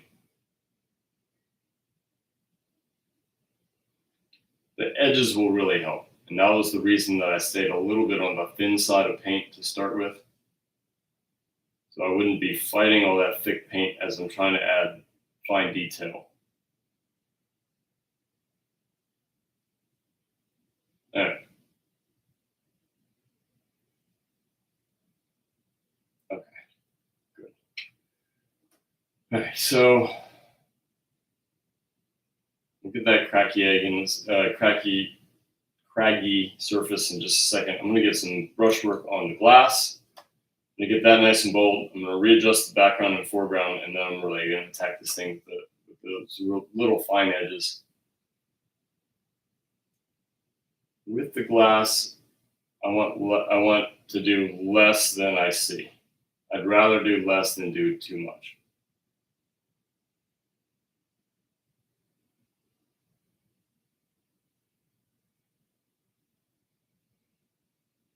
So if I put in too little, I can always just add more. But every new thing that I add, I want to be conscious of stopping and seeing what it looks like when I swim. Even better would be to take a break and come back. Using a hand mirror would be nice, especially for symmetrical things like glass. It'll really expose if there's an asymmetry that's throwing off what perceives as the accuracy of it. If you put it in a mirror, of course, if you put it on your shoulder, it'll reverse it horizontally. That's really good. But you also put it up into your forehead and look up, and it'll flip it upside down. So that's even better than flipping the painting upside down, because you can compare it to the subject and the painting upside down simultaneously. I can't flip this setup upside down because I'm working from life. I could do it in Photoshop, or I could do it pretty easily on a photograph, but I'm not working from a photo. So the putting the mirror into your forehead and looking up flips it vertically on both the subject and the painting itself. That'll really tell you if your symmetry is off. Say that again. Just looking at a hand mirror. Oh, okay. If you look at a hand mirror over your shoulder and look behind you into the mirror screen glass, then it will flip everything horizontally. So everything on the here will be on the other side. On the left will be on the right. Oh, yeah. If you put the mirror into your forehead and look up, it'll flip everything upside down. And that's a really great, different way to see it, and it'll really expose symmetrical problems. Like if the halves don't work together, then it won't be subtle about telling you that you're wrong. it will downright be insulting.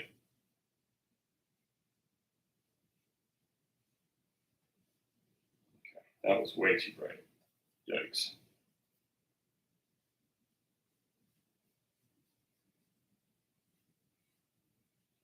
Goober of paint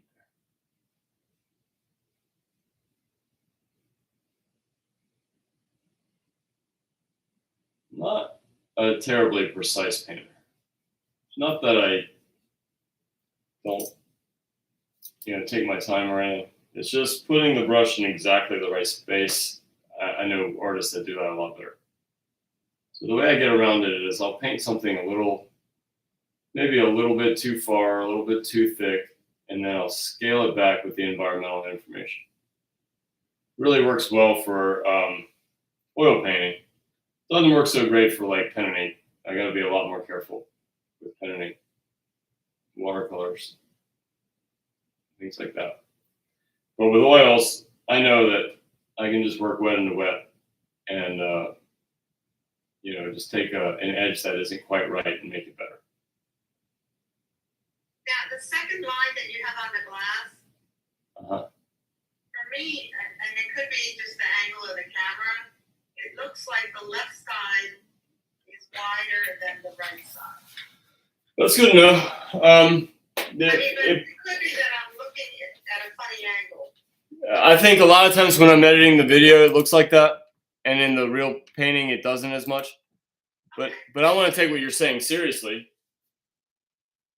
Yeah, on the screen, this painting looks pretty. I don't know, it looks pretty good. I see what you're saying because now I just got rid of that update on the screen on YouTube, and I think you're right. It is looking more skewed in the screen than on the real painting.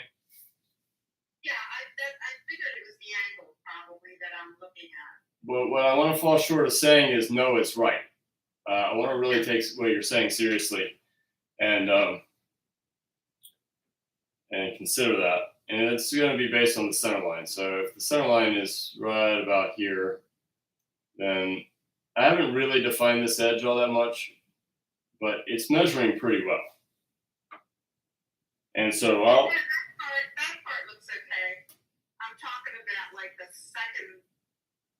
Oh, okay. Yeah, that's all that has right now is just the darks. So I don't have the drawings for the light yet. Like I don't want to say, oh no, I'm getting to that or whatever. That's such a lame thing to say, but Well, I'm thinking maybe it's just the angle that I'm looking at. Yeah, I am conscious of it, but let's go ahead and it's time for that anyway. So let's just see what it looks like after I get. Yeah, I'm sorry. No, I like the feedback. And I'm not trying to be defensive. I'm just saying it's missing a lot of major elements so far.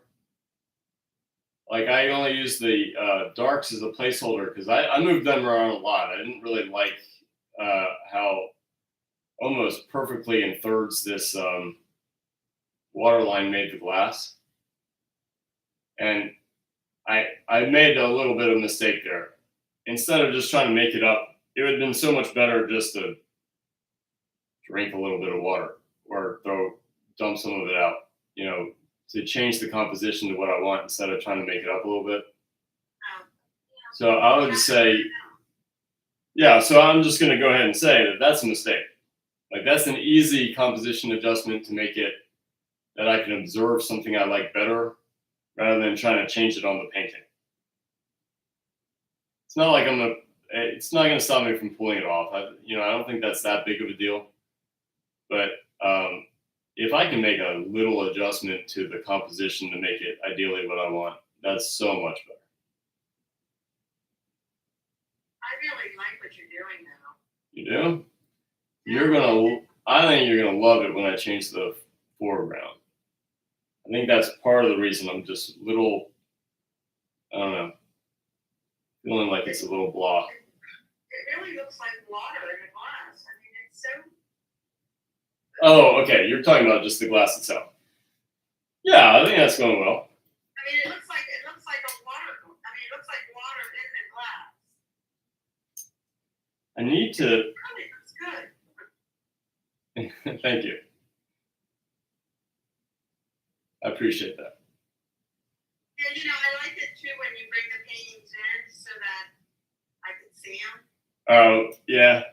Well, no matter what you do, it's going to look different in cameras and even like print and magazines and stuff like that. It's never going to look like the real thing. Right. I get That's why super. I like to see the real paintings, Yeah, I get really frustrated in my photography of artwork because you work so hard to make it what you want in the real painting itself, and that little bit of distortion, like there's a tiny bit of glare here, or the colors are a little off there, like that's super frustrating. And I know artists that really do a tremendous job photographing their artwork, and I just don't know how they do it because I've done the magazine. I've done the articles and stuff, the YouTube videos, how to get a really good setup, how to get the lighting just right, and how to take the angle, bounce light off a phone cord, look straight down on it, and take the shot. All my paintings just grab every bit of glare in the room, and it's not like they're super shiny. Like I know people's work that's a lot shinier than mine. I just don't understand what's going wrong with that. Maybe it's just I'm being too picky, but yeah, just what you're saying is like I think it makes a big difference seeing it in person. Yeah, there's nothing better than a real thing. I think.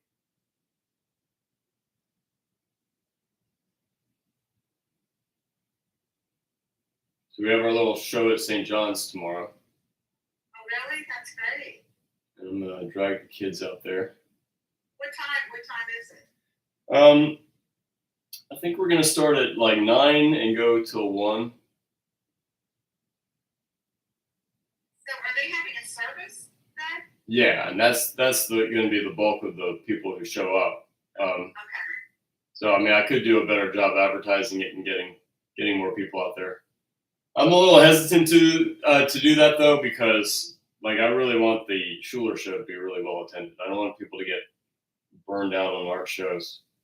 Right, right. No, I mean, I really think it's nice that they're showing the congregation. It's great. They're doing such nice work. Yeah. That's what I saw. I really like. Oh, my students, yeah, they're tremendous. Yeah. And they all have a nice mix of personalities. Like Shirley wants her work to be a little bit more abstract, and I'm happy to work with her on that level.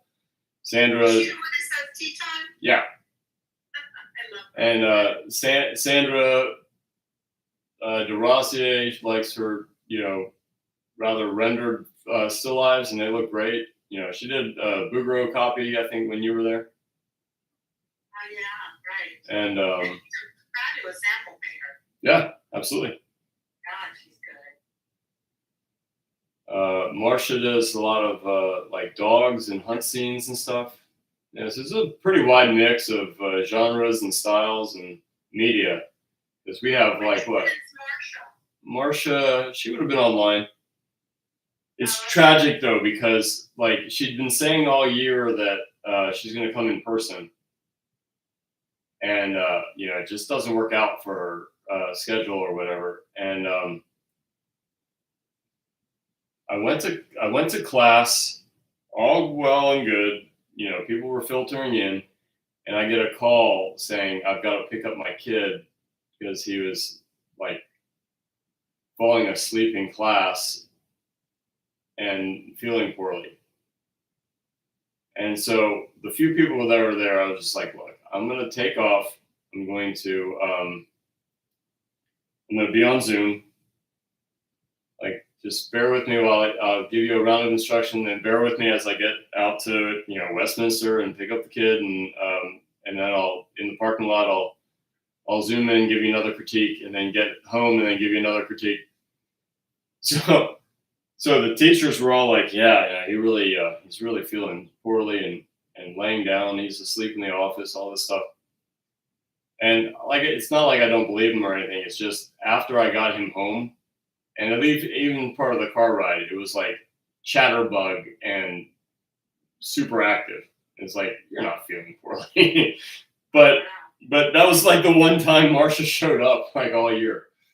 Like, she was able to make it, and I contacted all the people who might be showing up late, and she just wasn't on my radar for that. And so she showed up in person. It's like, oh man, come on. Well, it'll be a good story, I guess. Yeah, no, she took it in stride. She was really cool about it. I mean, really laid back, nice person. But it was just so ironic. It's like the one time she could make it, she showed up just late enough to miss me as I left. I left maybe a half hour after class started. And then, yeah, it's just the way it goes, I guess. Yeah. But yeah, class is nice. I'm gonna see if they want to display in our show, and I'm going to try to get the work there to Schuler School in the morning on Monday. Oh, that would be perfect. So, because I think that's when they start hanging. because that's where I have my duck. I have my duck there at St. John's. Oh, nice. And I have a couple of those newer Alla Primas. And I have that little terrier scratch board. Yeah. You know, the scratch board of that man, I know you did it a while back, but that is so nice. Of Irv Horseman? Yeah, it's so beautiful. Thank you. I mean, I have it at my station, but, you know, of course you can move it. I just put it there to get it out of the way so it wouldn't get damaged. Yeah. With the stuff, but it really is so beautiful. Thank you. Yeah, I mean, it's really, really nice. Yeah, I did that Alla Prima in summer school. I don't know how many years ago that was. That was a long time ago. Were you a student? No. Okay. I mean, I've been teaching there for a long time. Yeah. I think my grandmother was still alive. I think so. It must have been maybe 09 or something. Wow. At least 09, because that's the year she died.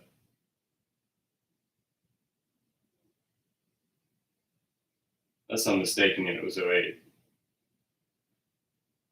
Got married in 08, and then 6 months later, her mom died. And I don't think it was terribly long after that then my grandmother died. Yeah, that's a lot of loss. It was a lot. It was a lot of loss in 1 year. Yeah. And we had cats that died in the same year. It was just a lot that year. Yeah. I'm sorry. Oh no. I mean that's life. It's gotta go through those things. All right, here we go. Now the glass is coming together. And I'm going to get these nice reflections of the eggs into the glass. Probably still looks crooked for you because I can see it on the screen and it does look a little skewed. Actually, now it looks like that. So I don't think it'll look as skewed if just maybe later I'll take a break and I'll put the camera square to the painting or just even lift up the painting. That'll definitely help. Yeah, I mean, it's okay. You know, it just sometimes, even when I take pictures of my own stuff, it's crooked. I'm taking the picture crooked. Well, but the camera has to be at an angle because I have to put my hand in front of it. Yeah, no, I'm not complaining. I just wasn't sure what I was seeing. Okay, yeah. I hope it's not saying that I'm saying that you're complaining. What I'm saying is that I was taking what you were saying seriously. That you said it was skewed, and I wanted to really. Well, I wondered, and I thought it's probably just the way I'm looking at it. Plus, I'm also looking at a wall in my room that is angled. I'm using a projector. Okay. So I'm projecting on a wall, and the wall is not it's not a straight wall. Okay, anyway, so my camera is skewed to the painting, and your image is skewed to the wall. So you're like double skewed. I got issues. You said it, not me. No. I said it. I'm owning it. So, I was looking at my list of other people. And because I was asking Paul, and he counted like 18 people. But I don't have that many now. So I'll tell you who I have. Stephen, Karen, Genesis, Ileana, me, Girl 1 from Micah, Yeah. Tiara, Paul, Kyle, Lou, Marianne, John, and Jan. Okay, Marianne, I wasn't counting because we don't. I wish we could pay the models more, and I just said, look, we won't count you. I won't take your money. So don't count her. I mean, obviously you would if you didn't know that, but yeah, don't count her. Get her out of there. And Kyle, he was doing it, right? Yeah. I mean, if he doesn't pay, that's fine too. Just because he does a lot. So I guess we had 13 unless I'm forgetting someone. What do you think? Okay. I counted 18 people. All right. So let's. Did you include? I think of where people sat. Did you include John Cremines? Yeah. Oh, I thought I did. Wait a minute. Yeah, I did. He's number 13 on my list. Yeah, he's number 13. He's the guy that was a student there before, right? Yeah, he was in a class before me. Yeah, he said he wants to come full time. Love that and that. Yeah, that's what he told your mom. That'd be fantastic. Yeah. I thought he did graduate. I mean, he told me that his graduating class was the first one that John Chilla taught. So he taught the first year he graduated the year that John Patullo taught his first class, I guess. That's interesting. Yeah, and he said there were like 26 people who graduated. I'm like, what? Wow. I don't think the graduation class was that big, but it was crazy. It was hard to find spots. We had to really manage it really quite well. And like I said, I took really terrible places. I painted standing on the trapdoor, like on top of a stool, for portrait class. I painted still lifes in the room with the piano, the dining room or living room. I mean. Really? Yeah, because I just didn't want to take like the prominent spots from people. Wow, you guys really did have to spread out. It was crazy. So Jamie Eichelberger was in the dining room, and I was in the living room. Wow. I mean, I didn't mind it. I kind of like my darker light than most people like anyway. Yeah, you did say that. So, yeah, I didn't really care. But yeah, it was mob.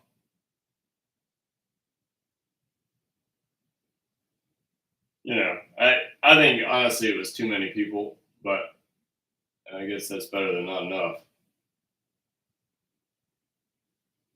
Yeah, I mean,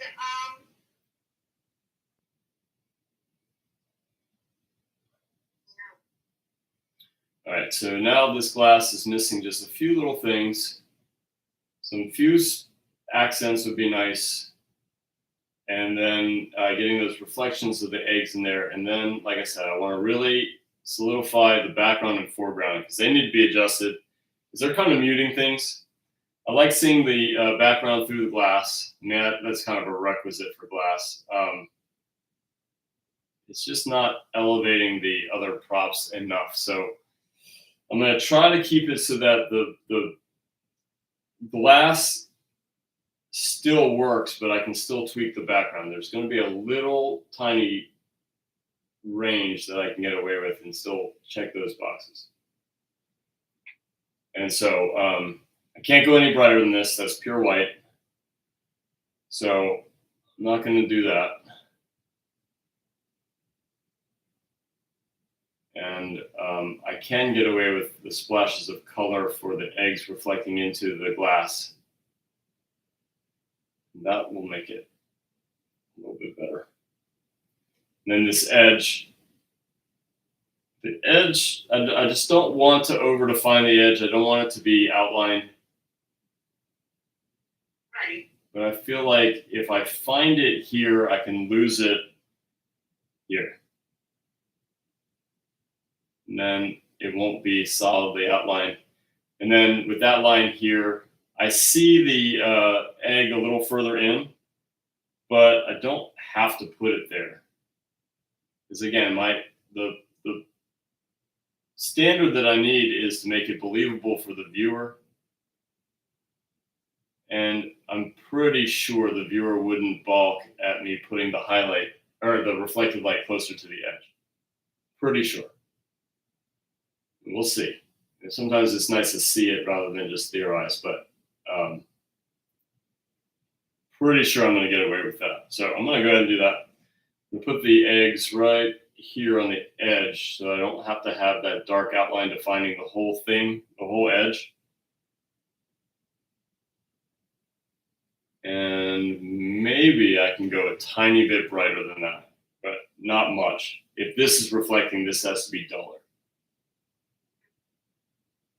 I mean, by definition. So if I put that there, maybe I can even get away with just a little thin line of red right here too. That's nice. There we go. There's a reflection there. I can even have it going over this brown. That didn't work. That worked. All right, so then we can still feel that dark going through, but it's not solid and heavy. And then I can put the egg. Let's go even brighter than that. So now it's not a solid dark line. I broke it up with this reflection here. The reflection there, even though it's not exactly accurate to what I'm seeing, I feel like it's believable. So that's artistic license in a nutshell. I'm not painting verbatim what I see. I'm making artistic decisions. And now I'm going to hit the background and foreground, and then I'm really going to make these dramatic because I'm just not feeling it yet. I think I made that super clear, but everyone else, or you're telling me it's fine, but it's just not there yet. I'm not feeling it quite yet. In fact, I'm going to grab some black oil and really spread it out and get something, maybe a little bit more texture to read against the relatively smoother eggs. And maybe that's part of the problem I have. It's just everything's smooth. And if I got a little bit of a rougher idea here in the background, that might do the trick. And I did go brighter for that inside of the egg because I was a little tentative about that, but I know I can get away with it now because I have more areas of almost pure white to read it against and just understand where my range is. These edges are going to get exciting because they're real craggy edges, and just wasn't ready for that because I just don't like I didn't like the big picture yet. So buying now on all those other Alla Primas, I didn't really struggle that much to get to this point. I think that's good to hear though, because again, it's not like every painting's going to go perfectly to plan.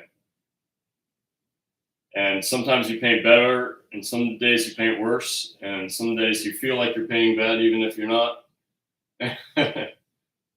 And some days you can feel like you can do no wrong, and it's really not going as well as you think. So there's everything in between. And this time I just wasn't feeling it. But now I'm starting to see some of the potentials. And if it sounds like complaining, sorry. If it sounds like,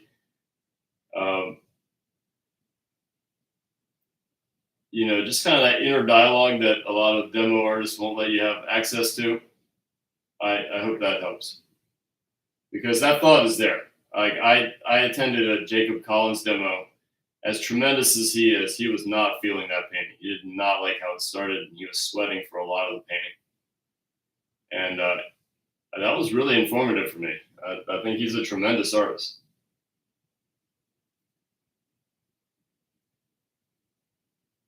So if I had made this edge perfect, I would have lost it, or I had to be super precise. And I don't want to be super precise. All right, glass is in. Maybe it needs a tweak later. We'll see. The foreground, I want to go brighter. I don't want it to be particularly colorful because of the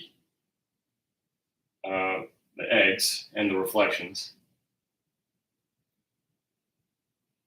But I feel like the eggs will be a lot richer if this gets brighter. I forgot to block in that egg. Whatever. I'll go there pretty soon.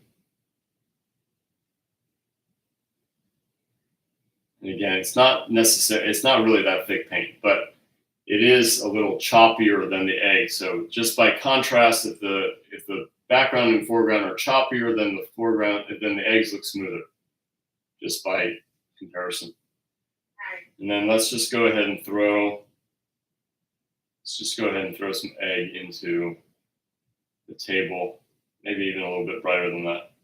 Wow, that's so cool. Better. You're our master. I appreciate that. All right, so now I'm feeling the painting a lot better. And that's eventually going to have some light. I don't actually see those reflections, maybe a little hint of them, but it's just potential to be there. Let me get some darks in there. All right, now we're cooking. Maybe I'll tweak those shapes just a little bit more later, but I have a visual feel to where I'm going. And now it's time to get those eggs right. I need more umber. I'll just make an umber real quick.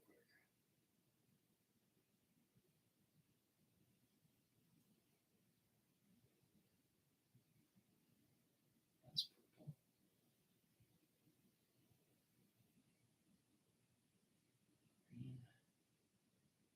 Umber. Better. Whoa, that's dark. Yikes.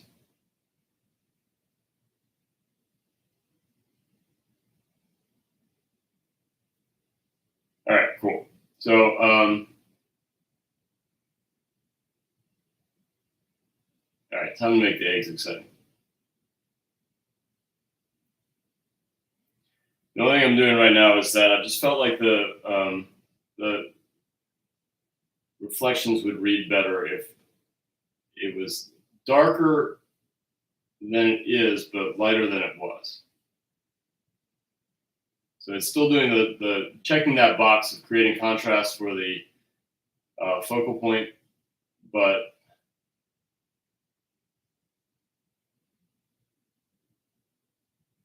this extra little element wasn't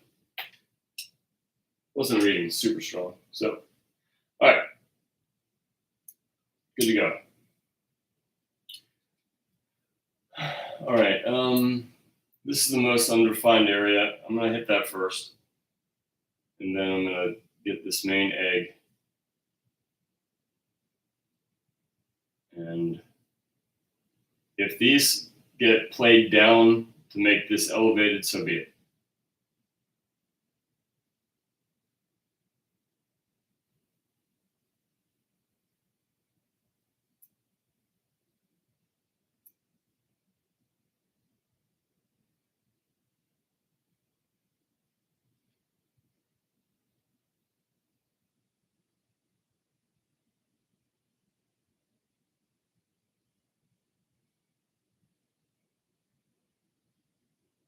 This is the blocking that didn't happen before. I just neglected this egg. It wasn't on purpose. You mean a little bit of a shell? Yeah, I just forgot it.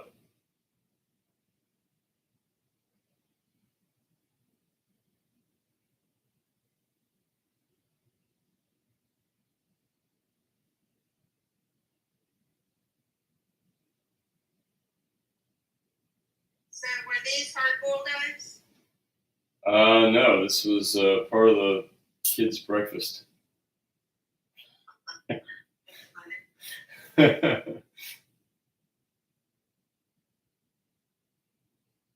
actually didn't even have to do this. I have a whole collection of eggs that I used to go to this local farm whose eggs produced all kinds of egg. It was like green and brown and white and cream.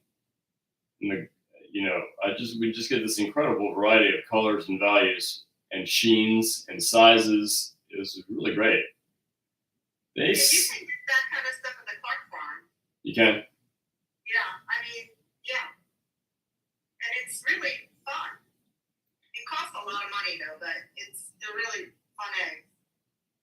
Well, that woman, Liz Nuttall, right? Yeah. Yeah. So I think she's like in charge of all that. So you're saying I could get a discount? Probably. I probably could. I know Liz really well. I know you do. So yeah, I'm sure they would love to see you even. She used to have a little oil shop on, I guess it's still Baltimore, right near where, do you remember where Mitchell School used to be, or was that before you were around here? That was before I was around, but I think Fritz showed me where it was. The oil shop? Well, no, the Mitchell School. Okay. Do you know where the little restaurant Earthwood Fire is? Is it on St. Paul?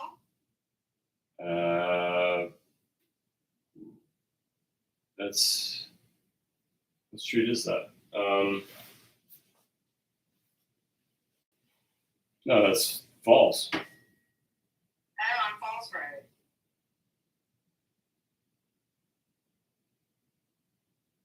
No, I don't think so.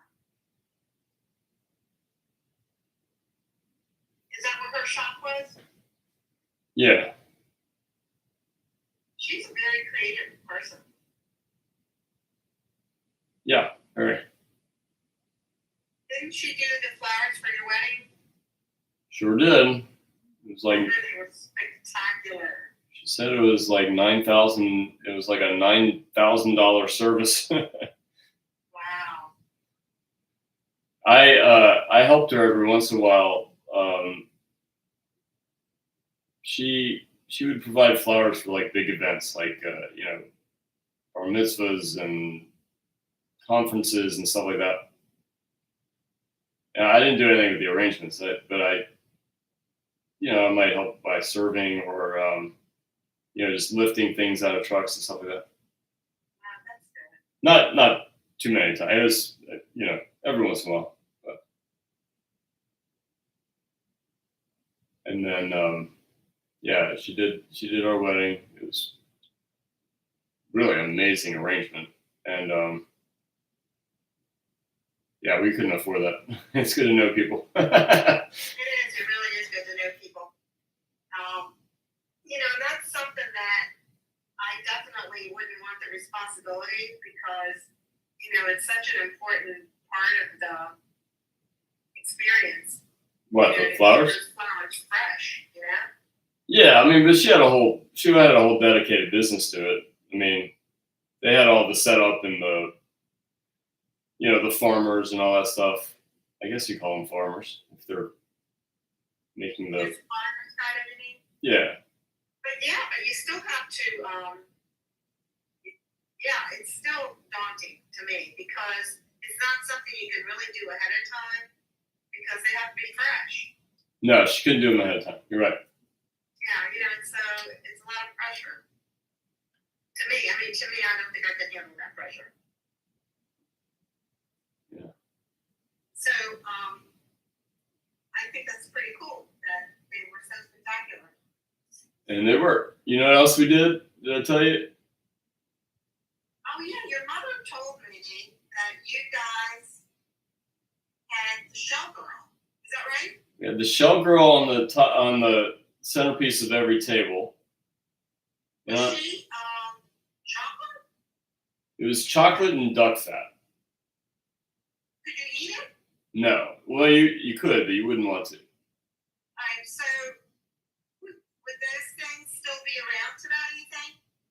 I think they kept the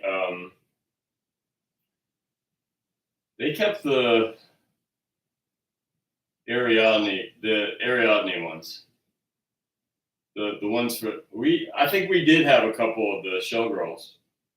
I don't know it. I would have to see that. If you have pictures, I'd like to see that. Well, we have the mold of the shell girl.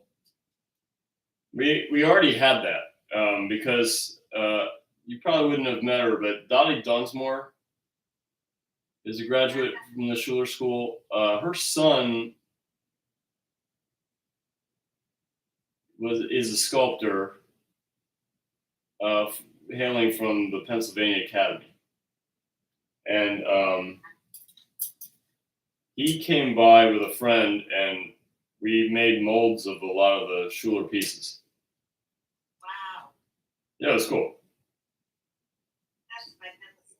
And so we used those molds to make to put the tallow and chocolate faux bronze centerpieces. Do you have any pictures? You probably do, right? Yeah. I'd love to see one.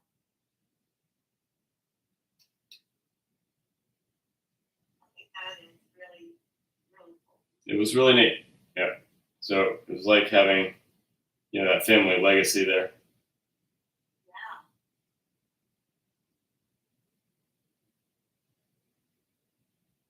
That's really special. It was a really nice wedding. All right, you see I went through that highlight again. Oh, yeah. The highlight that I really don't see that has the potential for being right here. And the reason for it is because, again, I just don't like painting around little tiny areas like that if I don't have to. And with highlights, you never have to. Just plop them right back on top. They can be a lot thicker than the rest of the painting. You're not going to risk anything. So just, I don't know, it's one of those just go for it type things. And I'm going to bring this grayer value a little higher in, get that really super soft edge.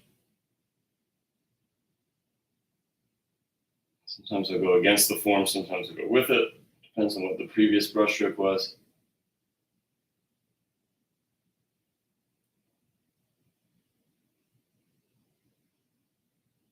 And then I'm going to come in with a fine brush and practically outline the edges and make them really, sharp, really jagged.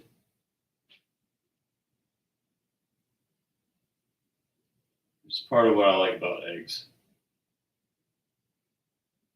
Super, super smooth transitions because they're so round and, rather elegant.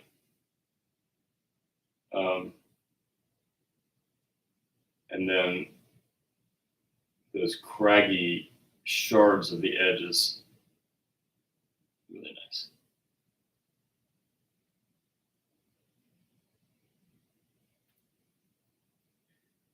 All right.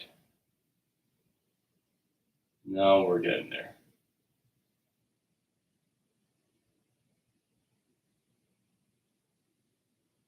So I just made that reflected light really a lot brighter without actually making it brighter. Yeah. And I feel like I can get away with just a little bit more.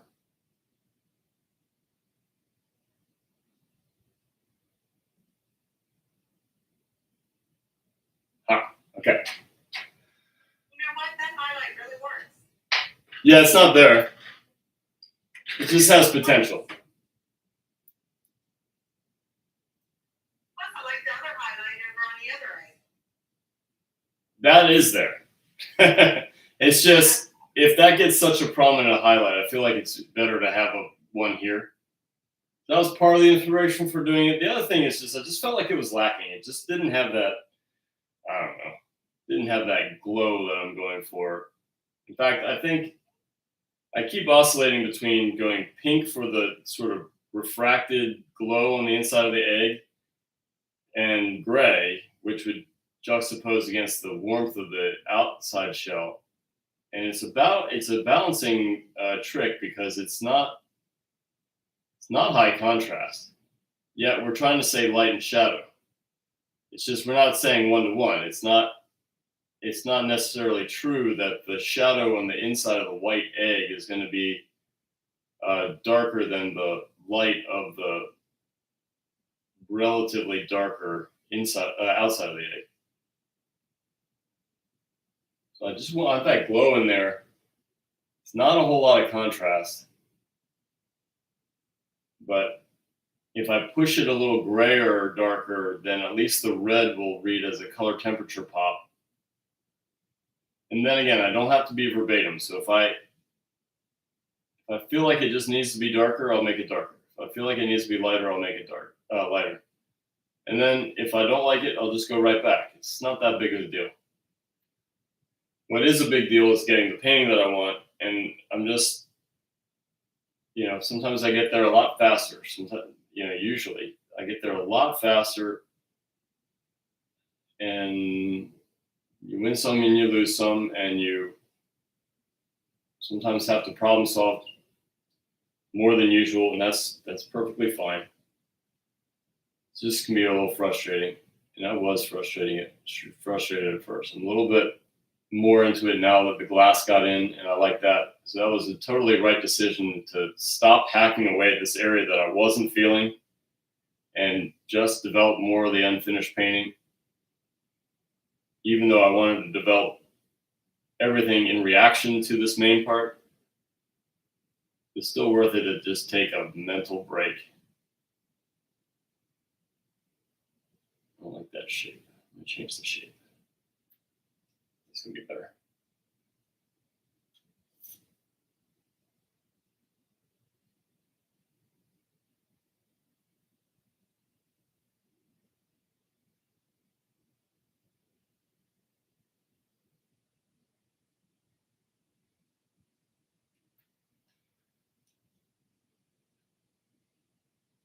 All right, now we're starting to get some drama in here.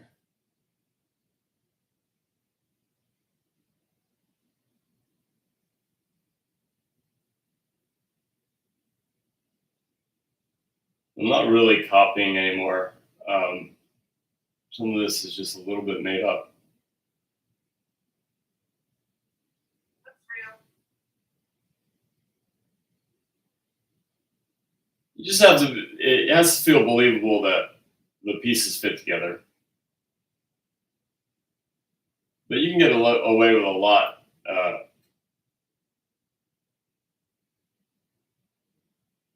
with changing the shape ever so slightly.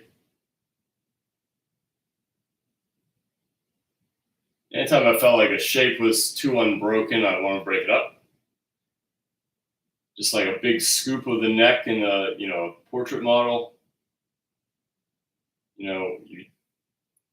Anything unbroken for too long, just look closely for it. You'll find it. But even if you don't find it, just make it up. Just do something to say, okay, this is too perfectly circular, or this is too straight of a line.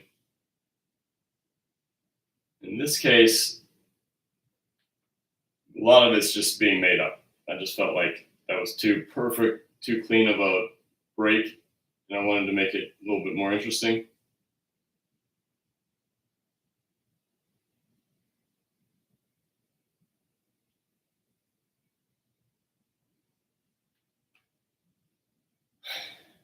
And I think I am going to create more glow in here.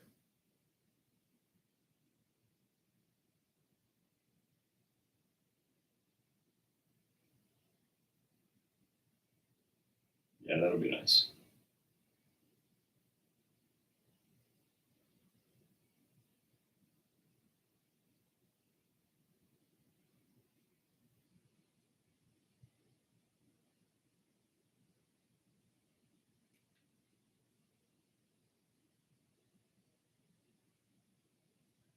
All right, so it's oh man, what was that?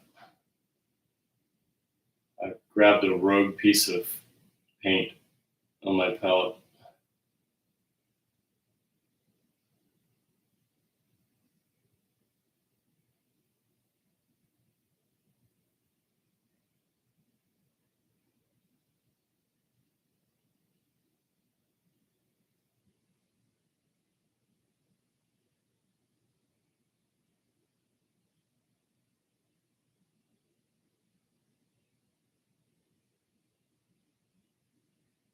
So you can see me taking a lot of brush strokes, and that's usually the opposite way that I like to do it.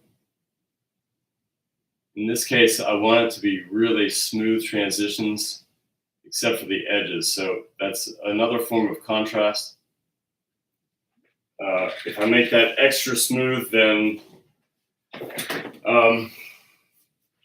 the craggy parts will seem extra craggy.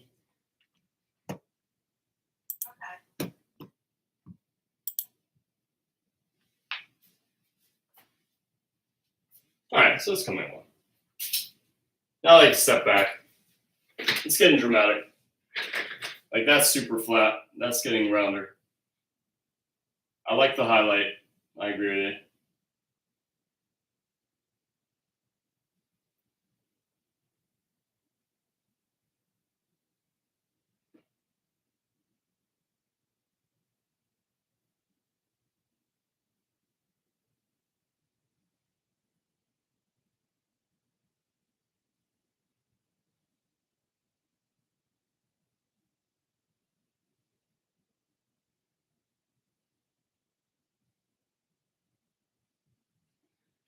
This is the section of the painting where I stop breathing.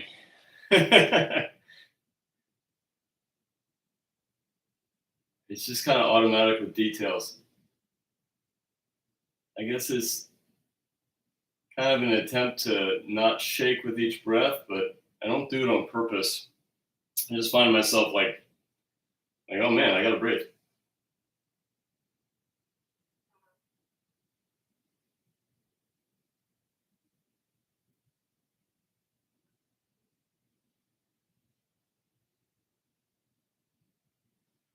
So anything that doesn't show up on an eggshell, you can do a little bit of a cheat.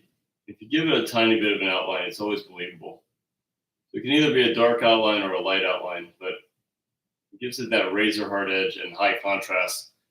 And it's just, even if you don't see it, you'll get away with it. And so right there, I didn't feel like that showed up. And on top of that, I can create more contrast with just feeling a little bit brighter in here. I'll create that really hard edge, and these little negative spaces will get stronger because this got brighter. There's a little bit of lost and found to the red brown of the outside of the egg, and that's okay. It's okay for it to be a little lost right here, and then found again down there. That's good. Get these transitions extra smooth.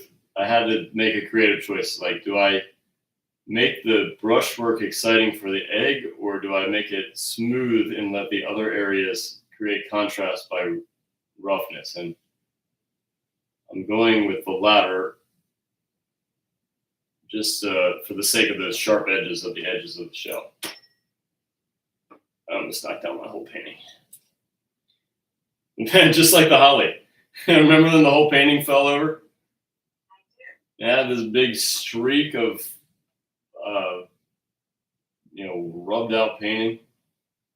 That was the worst painting for that to happen too, because it puts that filmy haze in the metal, and I really wanted that metal to be pretty clean and shiny, reflective.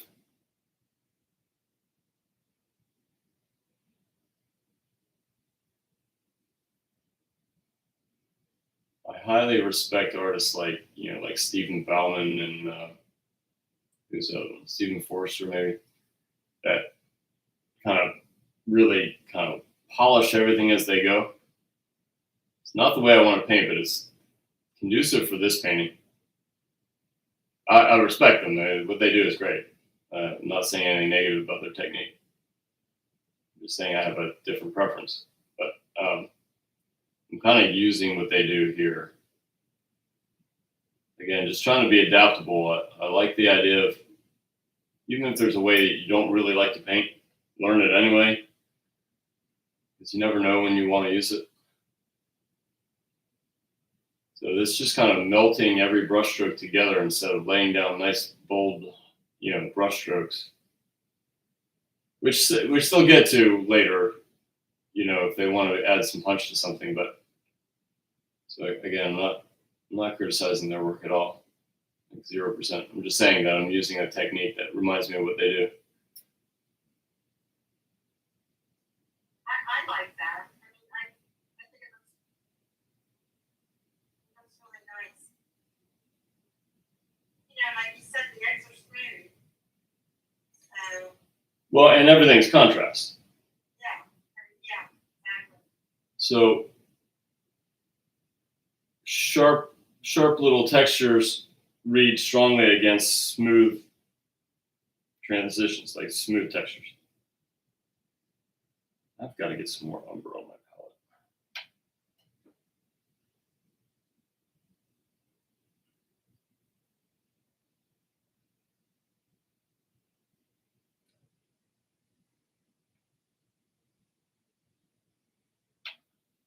I'm making like custom umber right now. And that's exactly the wrong thing to do.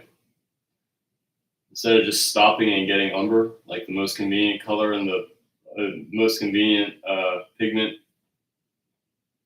in all of art, sitting there making my own. How do you make your own? Well, it's a tertiary, so you know it's going to involve all three primaries. I mean, just by definition. Raw umber is going to be less pigmented toward red or yellow, so you could say it's bluer. It's not overtly blue though. It's just not as favoring yellow like ochre and sienna, or red like burnt sienna or burnt umber. It's just like more of a neutral brown than the rest of them. So you can start with color complements: red and green, purple and yellow, orange and blue. Or you can, tweak, like if you have burnt sienna on your palette, well, you're going to darken it and cool it down. So adding blue and black to burnt sienna and maybe a touch of green will give you a nice brown. I don't like formulas, so I'm saying that very tentatively because it's kind of a reaction. If it's too intense and dark, then you add white, and that's going to kill the color in just the right way and brighten it. If you need to warm it up and dull it down, you can add some of these opaque yellows. If you want to enhance it and enrich it, you have all these rich darks to play with. But you're going to involve all three primaries in some form or fashion. And you can always gray down that color in a brown direction with the color complement. And so, like, say you're mixing along, you think you're following a good formula, but it turned out too green. Add some alizarin crimson, or even some burnt sienna. Right, so that red will mix with the green. Green, you're going to have reflected light wavelengths of yellow and blue. And red is the third primary, tertiary. So that's maybe a little analytical, not a lot of feel, but again, it's a combination. So if you developed a feel and you have the theory to back it, then your decision making is going to be pretty well informed and pretty creative at the same time. Because there can be a big time disconnect between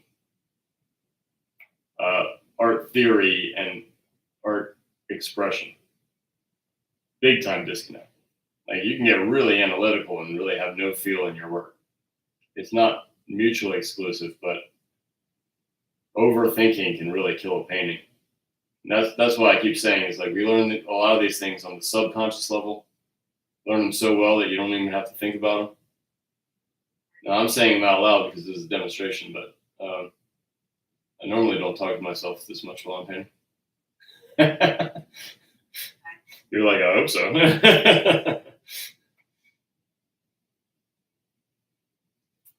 My teacher is crazy.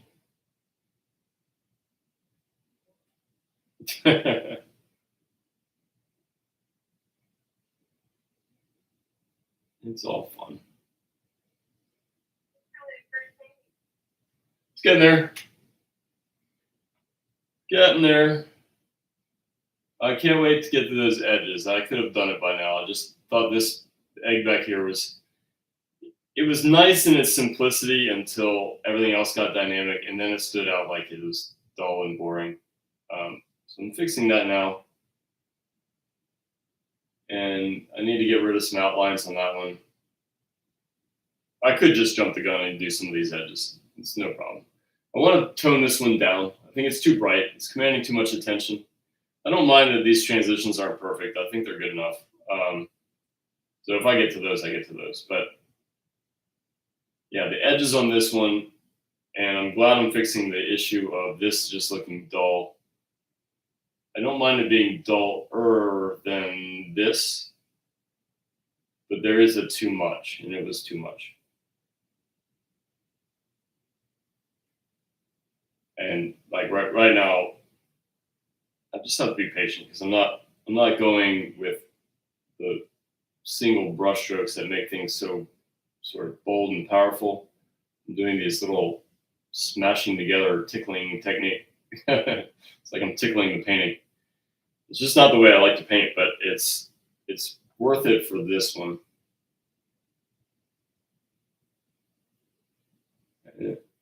So I like the idea that the cast shadow is picking up a lot of the environment. So I want a lot of that environment color into the cast shadow. So not only does that keep the accents pretty small, like if you're thinking of a range of values from 1 to 10, 1 in 10 ought to be pretty special. Like you shouldn't have those everywhere. Now I don't see this in the painting, but there's a lot of potential for it of the refracted light, or not refracted, projected light. So I'm going to have the light pass through the glass into the cast shadow. It's going to be like an outline of dark with a brightness that fades aggressively into the dark. And since I'm not able to observe it and I'm making it up, it might just take a little bit of an iteration to get to that point where it works, because again, it's in my head. It's not observable. So that kind of works. I like that. All right. That was just a little field trip away from where I was trying to concentrate. But that's important. I like that a lot, actually. Just, you've been hacking away at a small spot. It's not even that I was frustrated. It just needed a little break. It was just a little, moment to get, take care of some eye fatigue. So it wasn't like I had to take a break from this egg. It was just, just nice to. And then I added a little creative element that I don't see, but I wanted to see.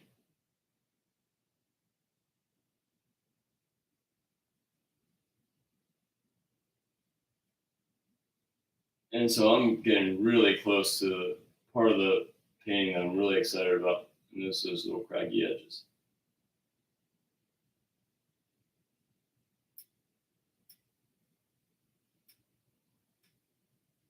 Just don't want to paint around. That goes for any detail spot on any painting I paint. Just don't want to paint around detail.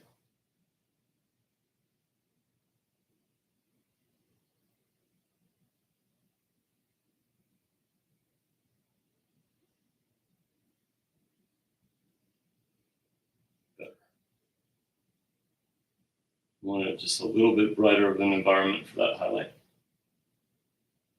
I'll put it right back.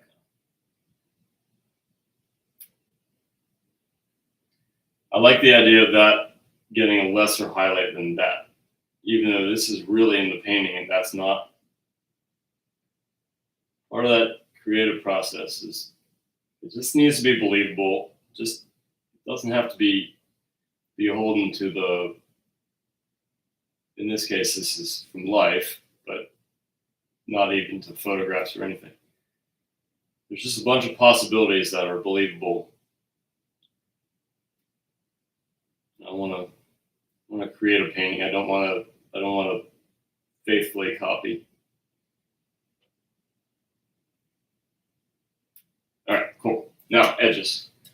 edges, and then I'll make the foreground even more exciting. And then I don't know, I'll just check what I feel is worth it in the scheme of the law of diminishing returns. So the way that works is there's going to be a certain point where the painting works, and every new addition will only help marginally. It makes it optional. It's like the painting could be done at any stage, but if I add this next thing, it's going to have very little impact. And sometimes that's worth it, and sometimes it's not. And it depends on the person, and for me, it also depends on the painting. So a lot of people are really consistent in their subject matter and style. I'm not. I like to paint what I want to paint, and I want to paint it how I want to paint it. And a lot of times that can look really different from painting to painting. And that's what keeps me happy as an artist. But it doesn't make galleries happy, that's for sure. They want a consistent product. They want a brand that they can market. But for me, it's worth it because I love it. I love mixing it up. And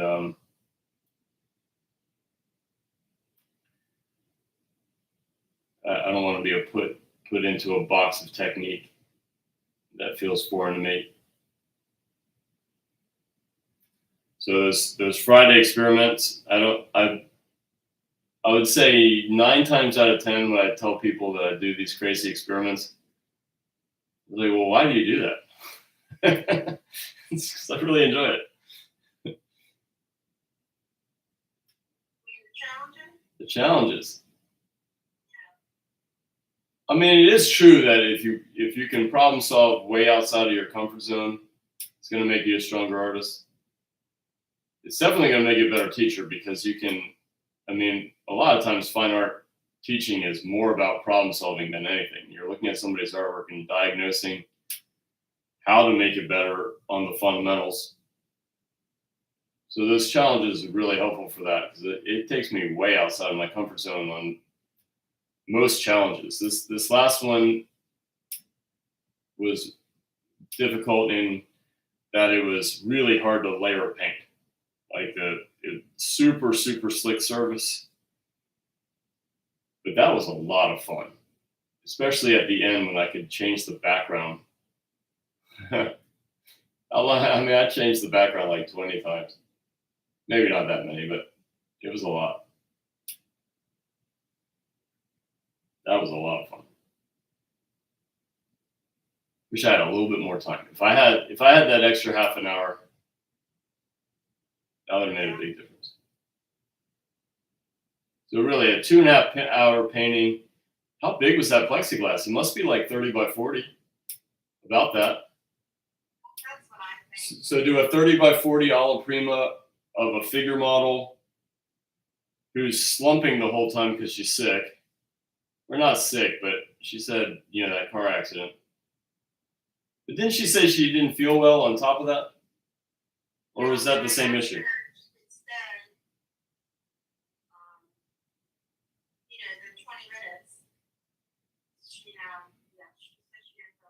Yeah, that was good of you to ask. Oh, yeah, I'm glad you did that. I probably should have. But I'm glad you did.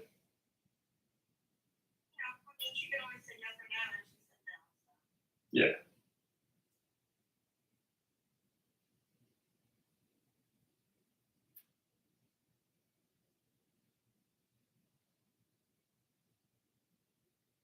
Everyone else in the listening, introduce yourself. Talk to us. We're talking about things that you have to be at the Schuler School to know. Are they on YouTube? There was a few here. I guess they might have tuned out. There's one on YouTube. There used to be some on YouTube. I guess I started yammering about private stuff for too long. Or not private, but like inside stuff. All good. It's getting late too. I think it's hard to stay focused for a 3-hour demonstration. What time is it? It's almost midnight. 4 minutes till midnight. All right, so almost 3 hours.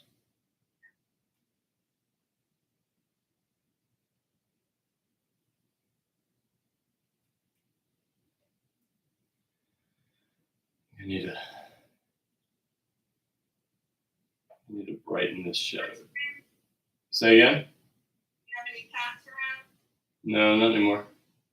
Oh, really? Oh. I thought I might see one in shot. Not this time.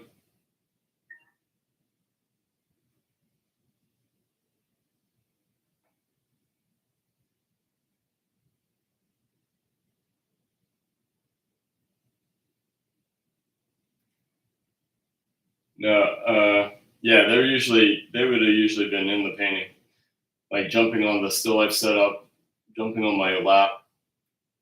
Right, right. I have several paintings where, you can tell what year it is by the cat on my lap. I think while I was painting that lanterns painting, I had Turp on my lap, turpentine. What's the name of the kitty? Yeah, Turpy. Everyone thought it was because of the University of Maryland. That's fun. Now he was the cat that lost all his teeth.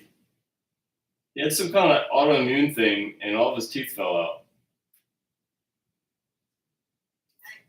Nice. Like at first, it was like his front fang, and we were like, "What the heck? Did you bite something? Did you attack something? I mean, what happened?" And then they all just started falling out. And we got them looked at, and they were saying there's some kind of autoimmune thing. But he was all right without teeth. He didn't need them. You just gave him soft food? Yeah, just soft food. He'd stick his little tongue out and be really cute.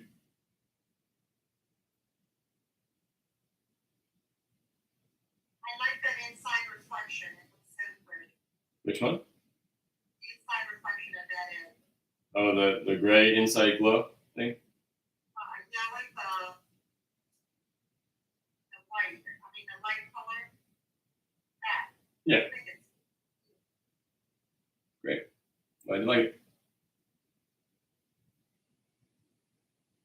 the more I'm in school, the more I look at stuff. Uh-huh. And it's, it helps me see so much more. Yeah, I mean, I like doing demos at the school, but I don't like to make it at the expense of teaching. That's fine. This is perfect for me. So yeah, I like doing these. And I like the Friday night too, because then a lot of the students get to see me like really, concentrating. Right.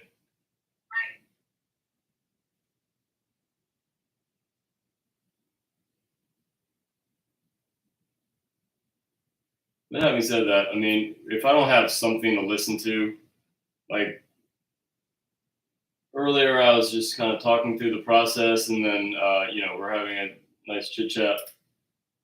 It would drive me pretty crazy if I didn't have some kind of like visual or audible break from the painting. Like, so I usually have like a book or something going, or sometimes a movie or something. But I mean, I kind of like it better with having people attend and. Yeah, I mean, for us, it's great because, we get to watch what you do and how you do it. And, maybe we can't do what you do, but we're hoping that some of it sinks in, Well, I couldn't do what I'm doing now, not even 10 years ago. Yeah, I'm just saying it's extremely beneficial. Oh. And even when you, in school, when you sit at our easel, I mean, where we're working, it's really great to watch you do what you do because you have that experience, you know what I mean? Did you get as much out of it when I was annotating on the screen back in the COVID days? Yeah, I Okay. did. I mean, I know more now than I did then. But yeah, I mean, it's all been, well, for one thing, when you were doing it on the screen, you mean like through the Zoom meeting? Yeah.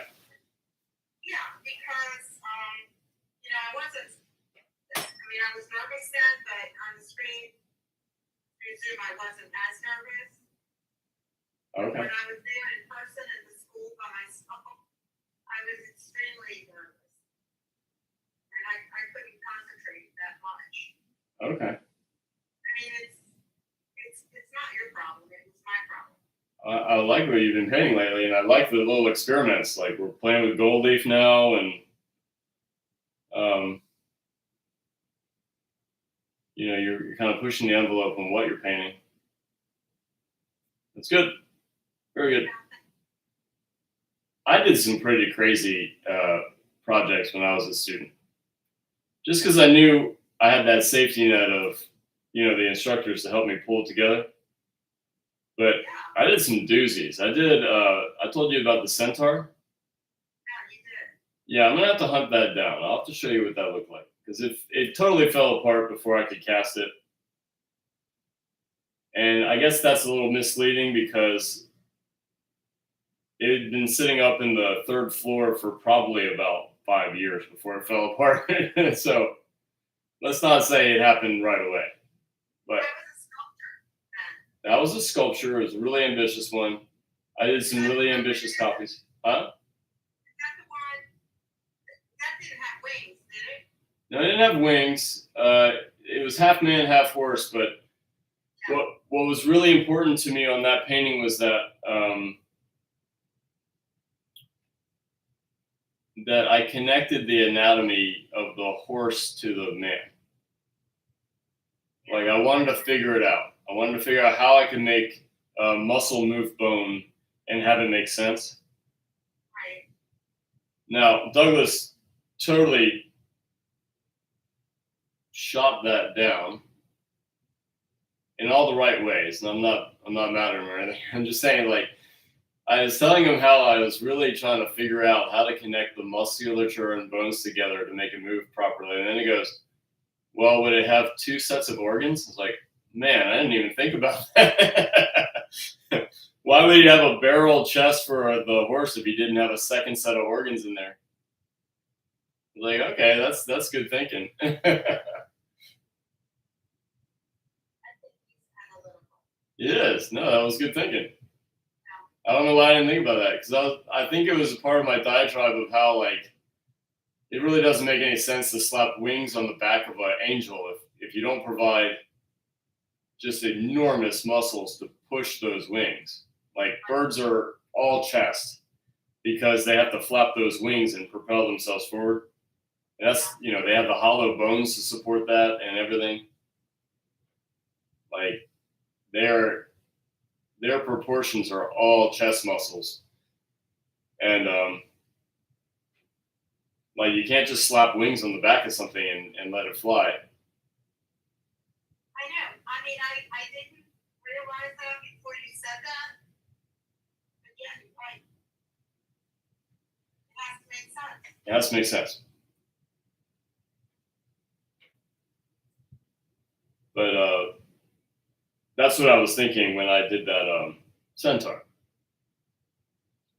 And that was kind of inspired by, I almost took a workshop with Andrew Kars. And I probably, in hindsight, I should have done it. I was completely set up to do it. I had a place to stay in San Francisco in Will's studio. My mother was going to put up the tuition for it. All I had to do was buy a flight and get out there. What happened? Just didn't do it.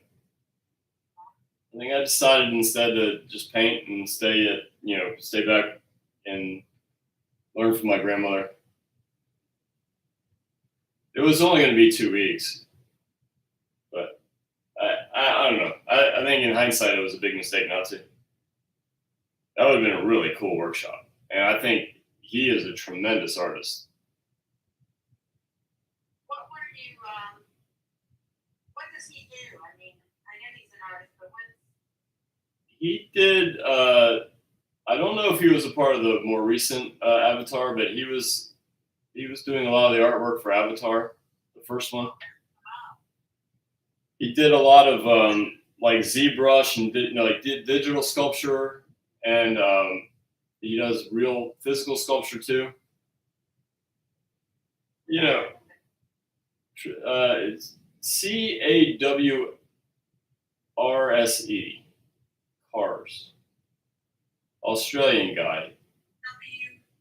CAWRSE, Andrew Cars. Tremendous artist. Not one of those big names because of galleries and magazines and stuff like that, but amazing artwork. If you look up anatomytools.com, I think that was his company. That's where we got that écrochet from. That really good écrochet, that resin one. And he has an entire formula of how the proportional breakdown of that sculpture is. So he was running workshops where tier 1 would be do a reference pose écrochet, and there was a male and female. Tier 2 was to do an action figure écrochet. Tier 3 was animal, and tier 4 was fantasy. But fantasy had to be, if you were going to do an exoskeleton, it had to make sense anatomically. If you were going to do wings, it had to be supported by bones and muscles. If you were going to do extra limbs, they had to be supported by, the musculature and the bone.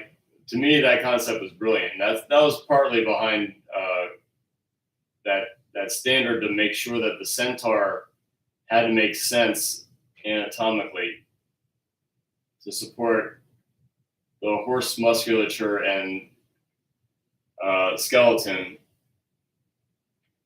with the human, with the the lumbar spine going into the shoulder girdle of the horse.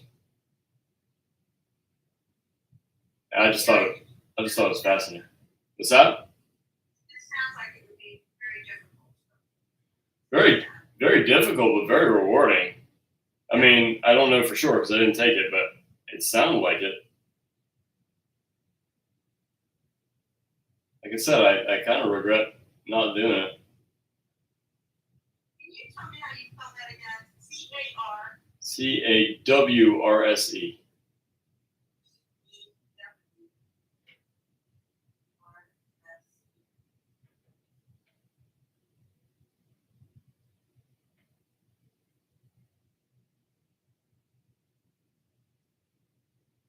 So I haven't found it.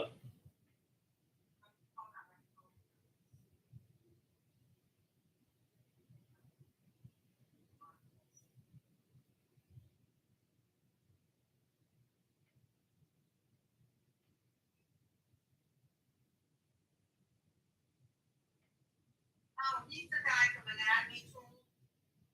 Is that what you said? Yeah. And that's where we got that écrochet from. Yeah. I remember you talking about it. And somewhere in the school, we have an instructional video from him. Oh, you do? But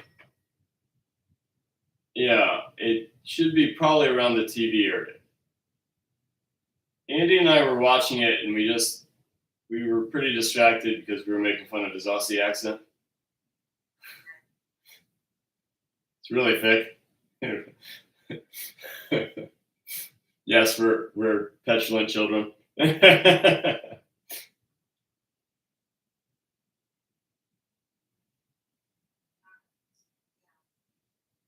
But he has demos on his website, Anatomy Tools, and he'll do tutorials of how to make a skull and ZBrush, which is another thing I want to learn how to do. How do you know how to use ZBrush? It's digital sculpture.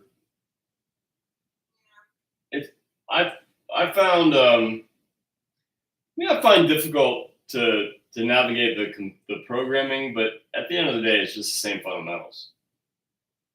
You're still using anatomy. You're still using the properties of light. You're still using, digitally. You're adding this volume to create this effect. To get the use of the feel of it, yeah, that's hard. But so here we are, this stage thing, I feel like those are really dull. I'm starting to get some edges on this to make it more exciting. I feel like I can get away with a little bit more of a turning shadow right here and get that nice and exciting. I think I should probably go a tiny bit darker for that glow on the inside of the egg. But I'm at a wrap up stage. I think it's pretty close. I'm not going to call it perfect. I'm not even going to call it my best egg painting. But I'm happy with it. It took some rescue though. I mean, in the beginning, it's just, you know, I go for really bold right off the bat, and it just wasn't bold. That's what I was reacting to. It's just, you know, not worth complaining about. But So you post all of these to Instagram so that people can see the finished product, right? I'm a little sloppy about posting on Instagram. I've been posting them on YouTube pretty consistently. So I need to backtrack a few on Instagram, but yeah, I usually speed them up to about 10 minutes and dub over it and talk about the process. But I thought just put a picture of the yeah, finished product. yeah, you'll see that. I've been noticing just through research that some of the more successful videos are a little longer format. So I might dub this one to 30 minutes.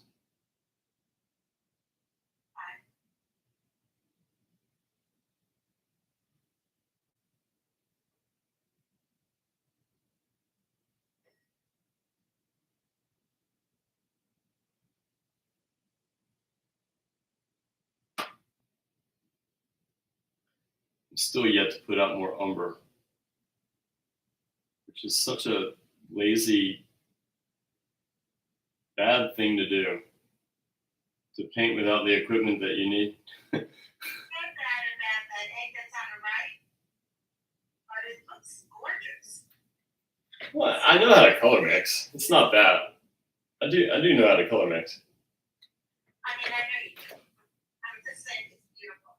So- Then, you know, more out. So, well, I mean, okay, so it's the idea of, yeah, when you know how to color mix, you can mix all the browns, but why? You know, why would you? You know, umber dries fast, it's stable, it's transparent-ish, it's rich.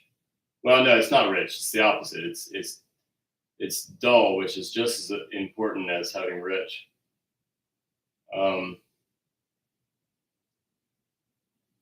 And I'm gonna just stop complaining and do it. There's really no excuse not to. It takes 2 seconds.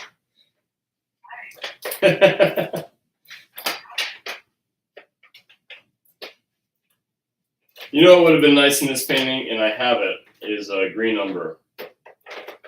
That would have been perfect for turning that red, like the brown red of the eggs. Well, it's color complement, but it's also dull. I mean, not dull, but low chroma. So it's barely green. It's mostly brown. And yeah, mixing that with the brown red of the egg would have made this beautiful gray. And I didn't think about it until right now.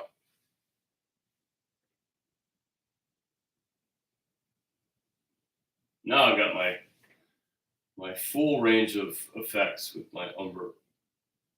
I don't need it. I've painted plenty of paintings without umber, but I really like it. It's like a alizarin crimson. If I don't have it, I miss it. I'm not paralyzed without it, but I really like having it.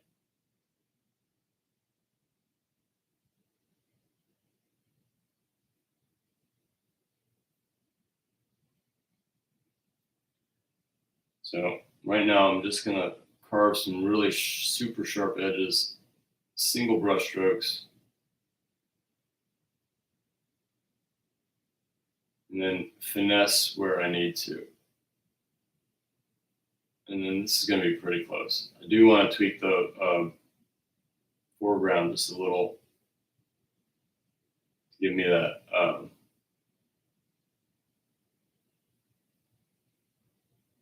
little bit more of that reflection and a little bit of roughness that would make the eggs even extra smooth. Another one of those, just nice, not necessary, but nice.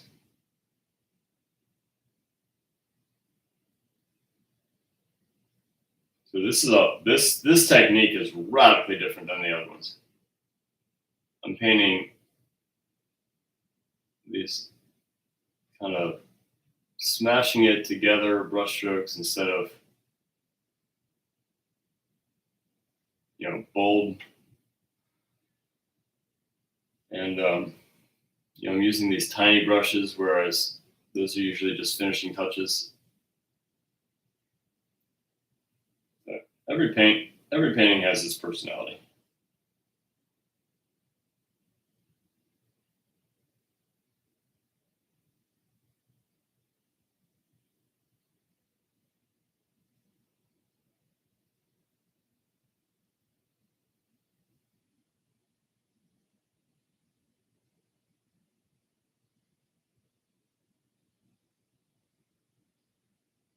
All right.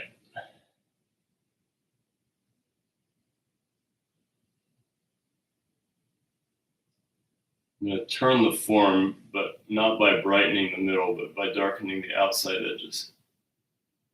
I'm even going to let it mix with the gray a little bit. I'm thinking of maybe radiating the eggs into the background. I don't know if this painting needs it, and maybe it'll look a little out of character. So that's what I'm looking out for.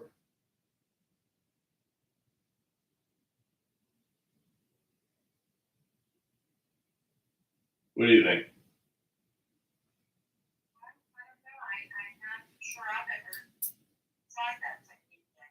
Oh, about radiating the colors of the egg into the gray of the background? Normally that works better when... Okay, normally that works a lot better when the background is really dark. So it'd probably work better here than here.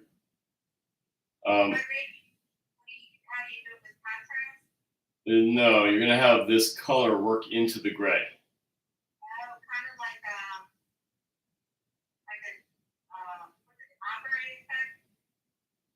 What effect? Ombre? Color gradually changes. Well, the way I think about it is light does radiate. That's the way we see it. And that would be that light radiating into the background. So we don't see that per se. I mean, we might see a little bit of a glow, but the way artists do it is way overdone, quite on purpose, artistic license. And it can look really nice. Like, even some of the students that I've taught, Blair does it sometimes, Nick and David Chaffetz, like they do that a lot. I don't do it to copy anybody. Just sometimes the painting just needs a little bit more oomph, and that's the nice way to do it. But I almost never do it as a really big nuclear kind of blowout type thing, like maybe David does. I think that you asked me to do that on the apple and green bottle thing. Oh. Background, just a wee little bit. It really did look nice. All right, well, let me just show you what it would look like on this. Yeah, no, it is a nice effect. And by me saying that other people do it more than I do with like big nuclear reaction radiation thing is, no, I really like those paintings. I don't ever try to copy artists. Sometimes I'm inspired to do my version of an effect, and I'll give it a try. But I never really say it's like, oh, I want to be more like this person or that person. But sometimes it can just be a variation of a technique. So like if I take all this red and work into this gray softly, just bear in mind, it's going to look bad at first. So I'm working this into the gray, and then I'm going to fan it out. So I can still see the egg, and it's radiating into this darkness. Now, I could even go a tiny bit bolder than that because I fanned it out a little bit more than I had to. But then it's just a matter of the degree that you're comfortable with. So I don't really want to bring a ton of attention back here. So in one way it helps in that I don't have the razor sharp edge, and the other way it hurts in that it's a visual interest thing. And I just got to decide what works for the painting. So in this one, I would take the white and glow it into the background. But you don't have to do it everywhere, do you? I don't have to do it at all. It's always totally optional because even though light is radiating out, and that's why we see it, reflecting light, that's obviously an overblown version of that idea. It's an artist's exaggeration, really. I guess my question is, since you did it on the one, you don't have to do it on the others, do you? It would make sense for this one to radiate too. Okay. I don't think anybody would say, you made a big mistake here.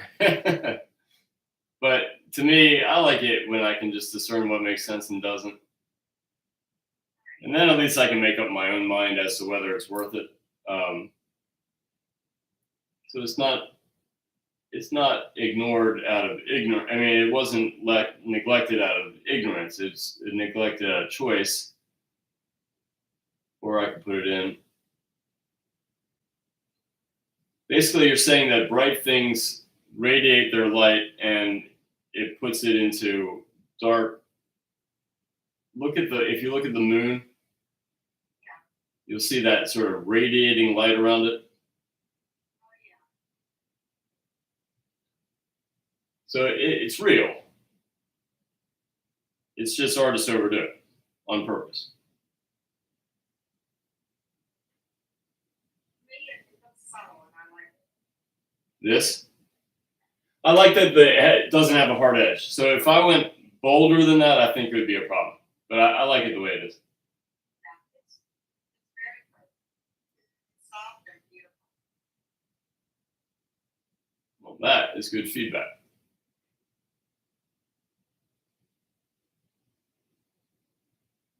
This is extremely nice. Good. And it's getting close. It's probably getting pretty close to that point of diminishing returns. To where, yeah, I could keep adding stuff, but it's not going to contribute much to the overall enjoyment of the painting. I think I've gotten past the point where there's no glaring errors. I don't think. Maybe I'd discover one if I walked away. But I don't think there's anything glaring.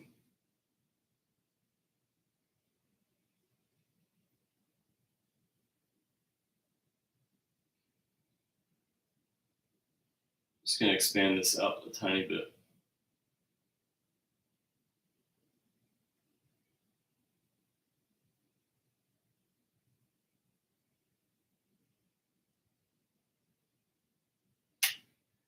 Yeah, that was nice.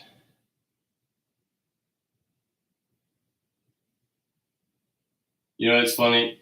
After complaining that I'm not doing the right thing by getting the umber, I'm still using that one that I made from scratch. Really? It's like, what am I doing?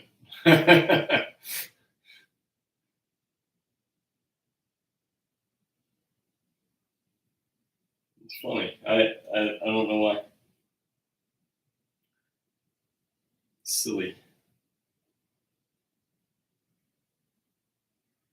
All right.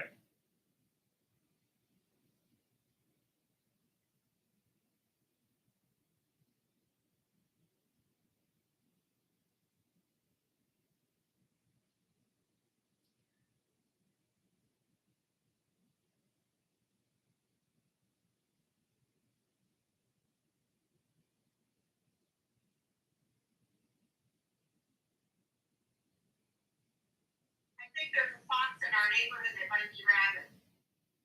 That's no good. Yeah. Why do you say that? Because some of the neighbors have been spotting it, Like during the daytime? and they said it doesn't look good. Ah, poor thing. Kind of made you look at him, and he looks confused.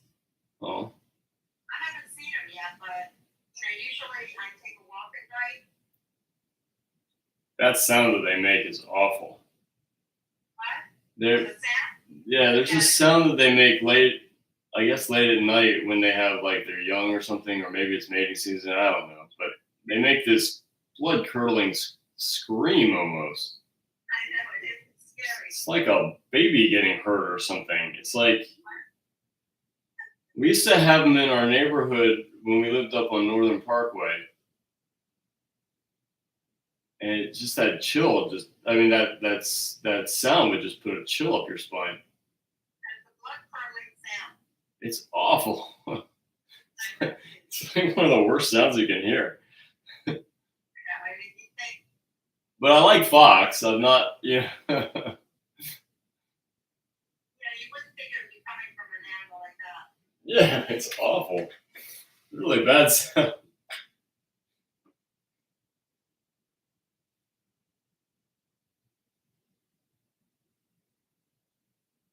All right, so what does this need?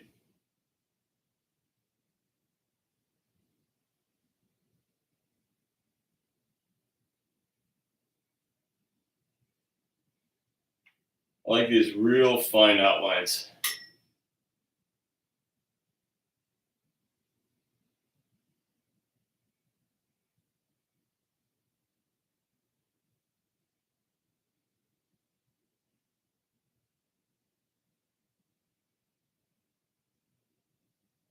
It's rare when outlines are the right thing to do, but in these edges of the eggshells, it's really great.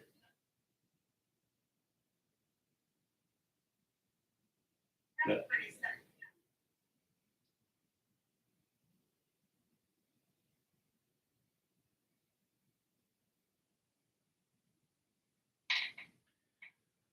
All right. I think this could be more dramatic. I like how pink that is. So I'm gonna go darker and pinker for this inside of the glow. I think that would be nice. And I'll let it fade to this brighter stuff on the inside.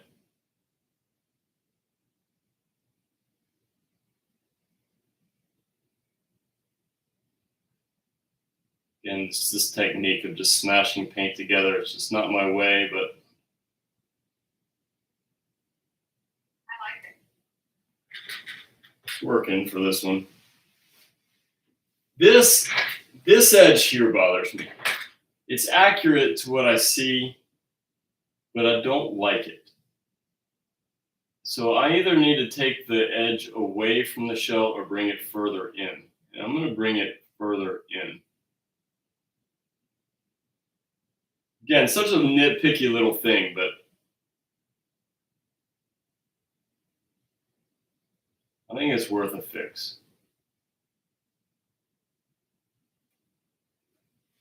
And now I'll reestablish that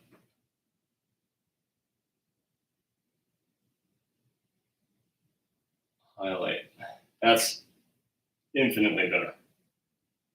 Such a minor little thing, but I feel like it really makes a big difference. It was like too tangent edge with that glow right there. Yeah. Now I can clearly see that other little shell is behind the other shell. Right. Right. Tangent edge doesn't show that very well. What did you call it? Tangent. Yeah, tangent meaning just kind of touching against. Yeah. I know what you mean by it. Yeah, it's better to leave a gap or an overlap. Sometimes you get stuck with them, and sometimes it makes sense.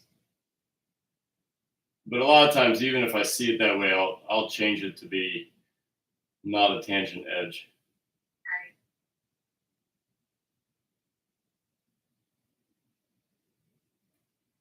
Right. All right, let's rough up the foreground and see if what happens when I walk away from it. And if it looks good at that point, then I think it's done.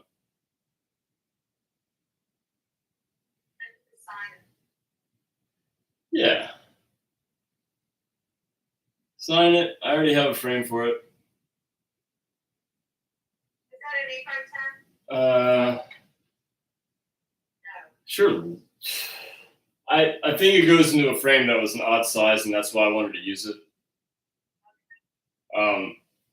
Because those frames line up in the frame shop, and they just get damaged, and then we end up throwing them out.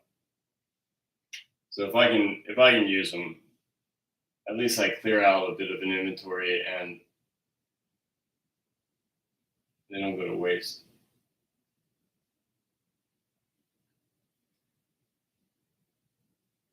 Yeah, Alla Prima glass. I mean, glass is not a really great Alla Prima subject.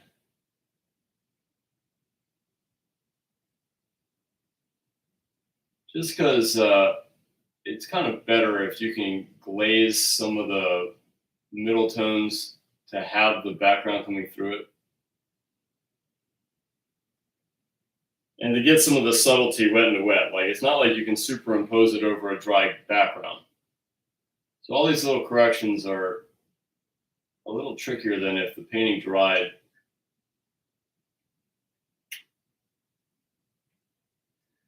But yeah, I'm happy with how it turned out, especially the glass. I mean, the eggs had to go through a little bit of battle to get them to where I wanted.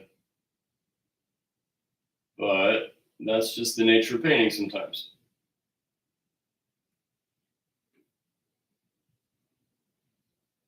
I'm gonna add an impasto right here.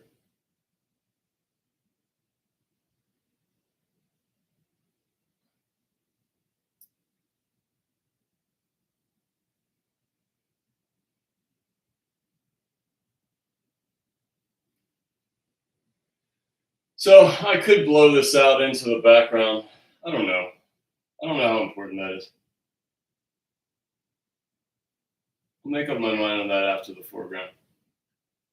So the foreground, now that I know exactly where the eggs are, I'm going to go a little bit bolder with the reflection. And that looks nice. And I'll put a little dot of highlight right there.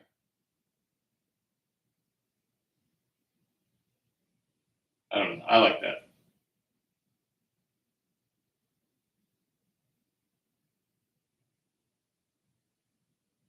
I liked it when it was even bolder than that. So I'm going to put some of that even further back before I spread it out.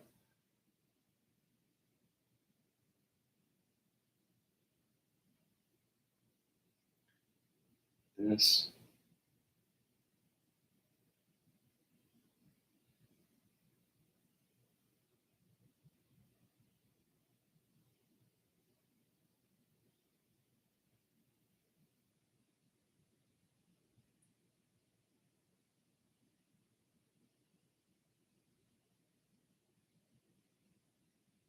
All right, so I'm going to step back from that and see what it looks like.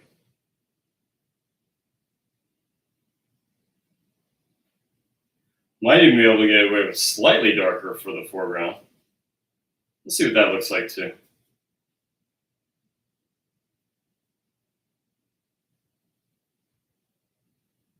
I know I already brightened it up because that's what I felt like it needed at the time, but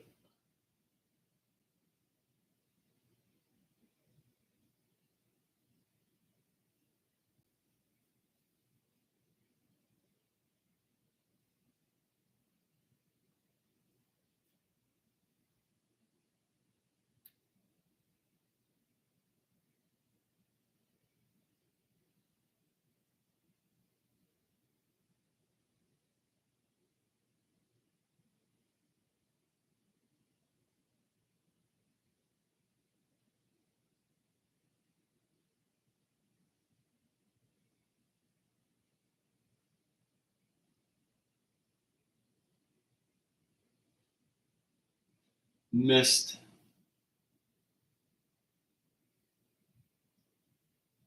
Again. Better.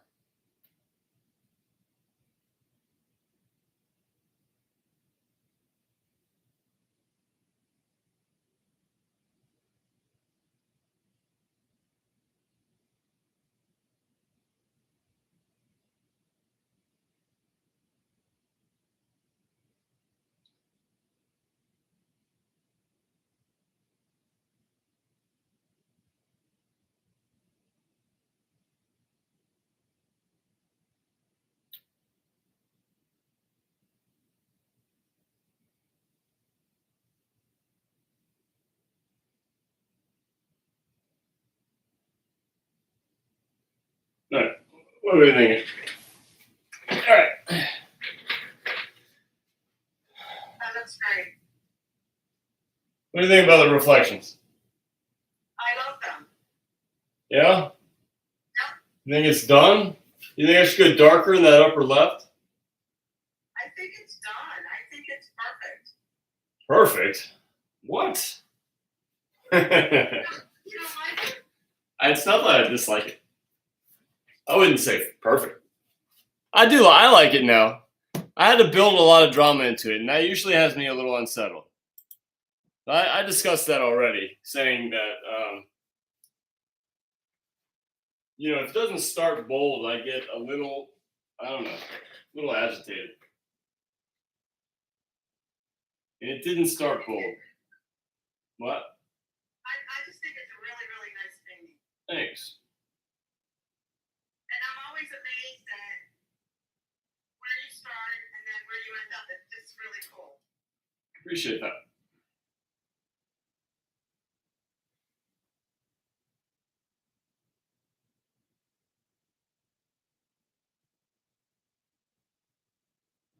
That was a bit of a mistake.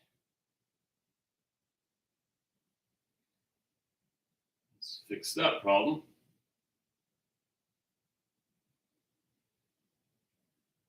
All right. What else? Yeah, I think I'm at diminishing returns. I don't have to add anything at this point.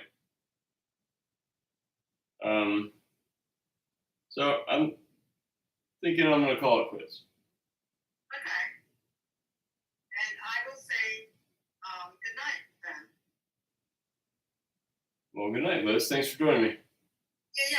I'll see you next week, okay? Yeah, I'll be in briefly on Monday because I'll drop off that work and then I'll have to pretty much turn right around and go back to St. John's. Oh, right, for the show. No, for my class. Yeah, no problem. I'll see you next week. I was thinking more like Wednesday. Wednesday we'll work on scratch boards and whatever the show needs, Yeah, I mean it's gonna be a busy week, I think. As always, yep. Yeah. Okay, then I hope you get some sleep, okay? Thank you. I'll try. And thank you very much, Hans. You're welcome. Good night. Good night.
Oh my.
So is that you, Dan S, on the chat?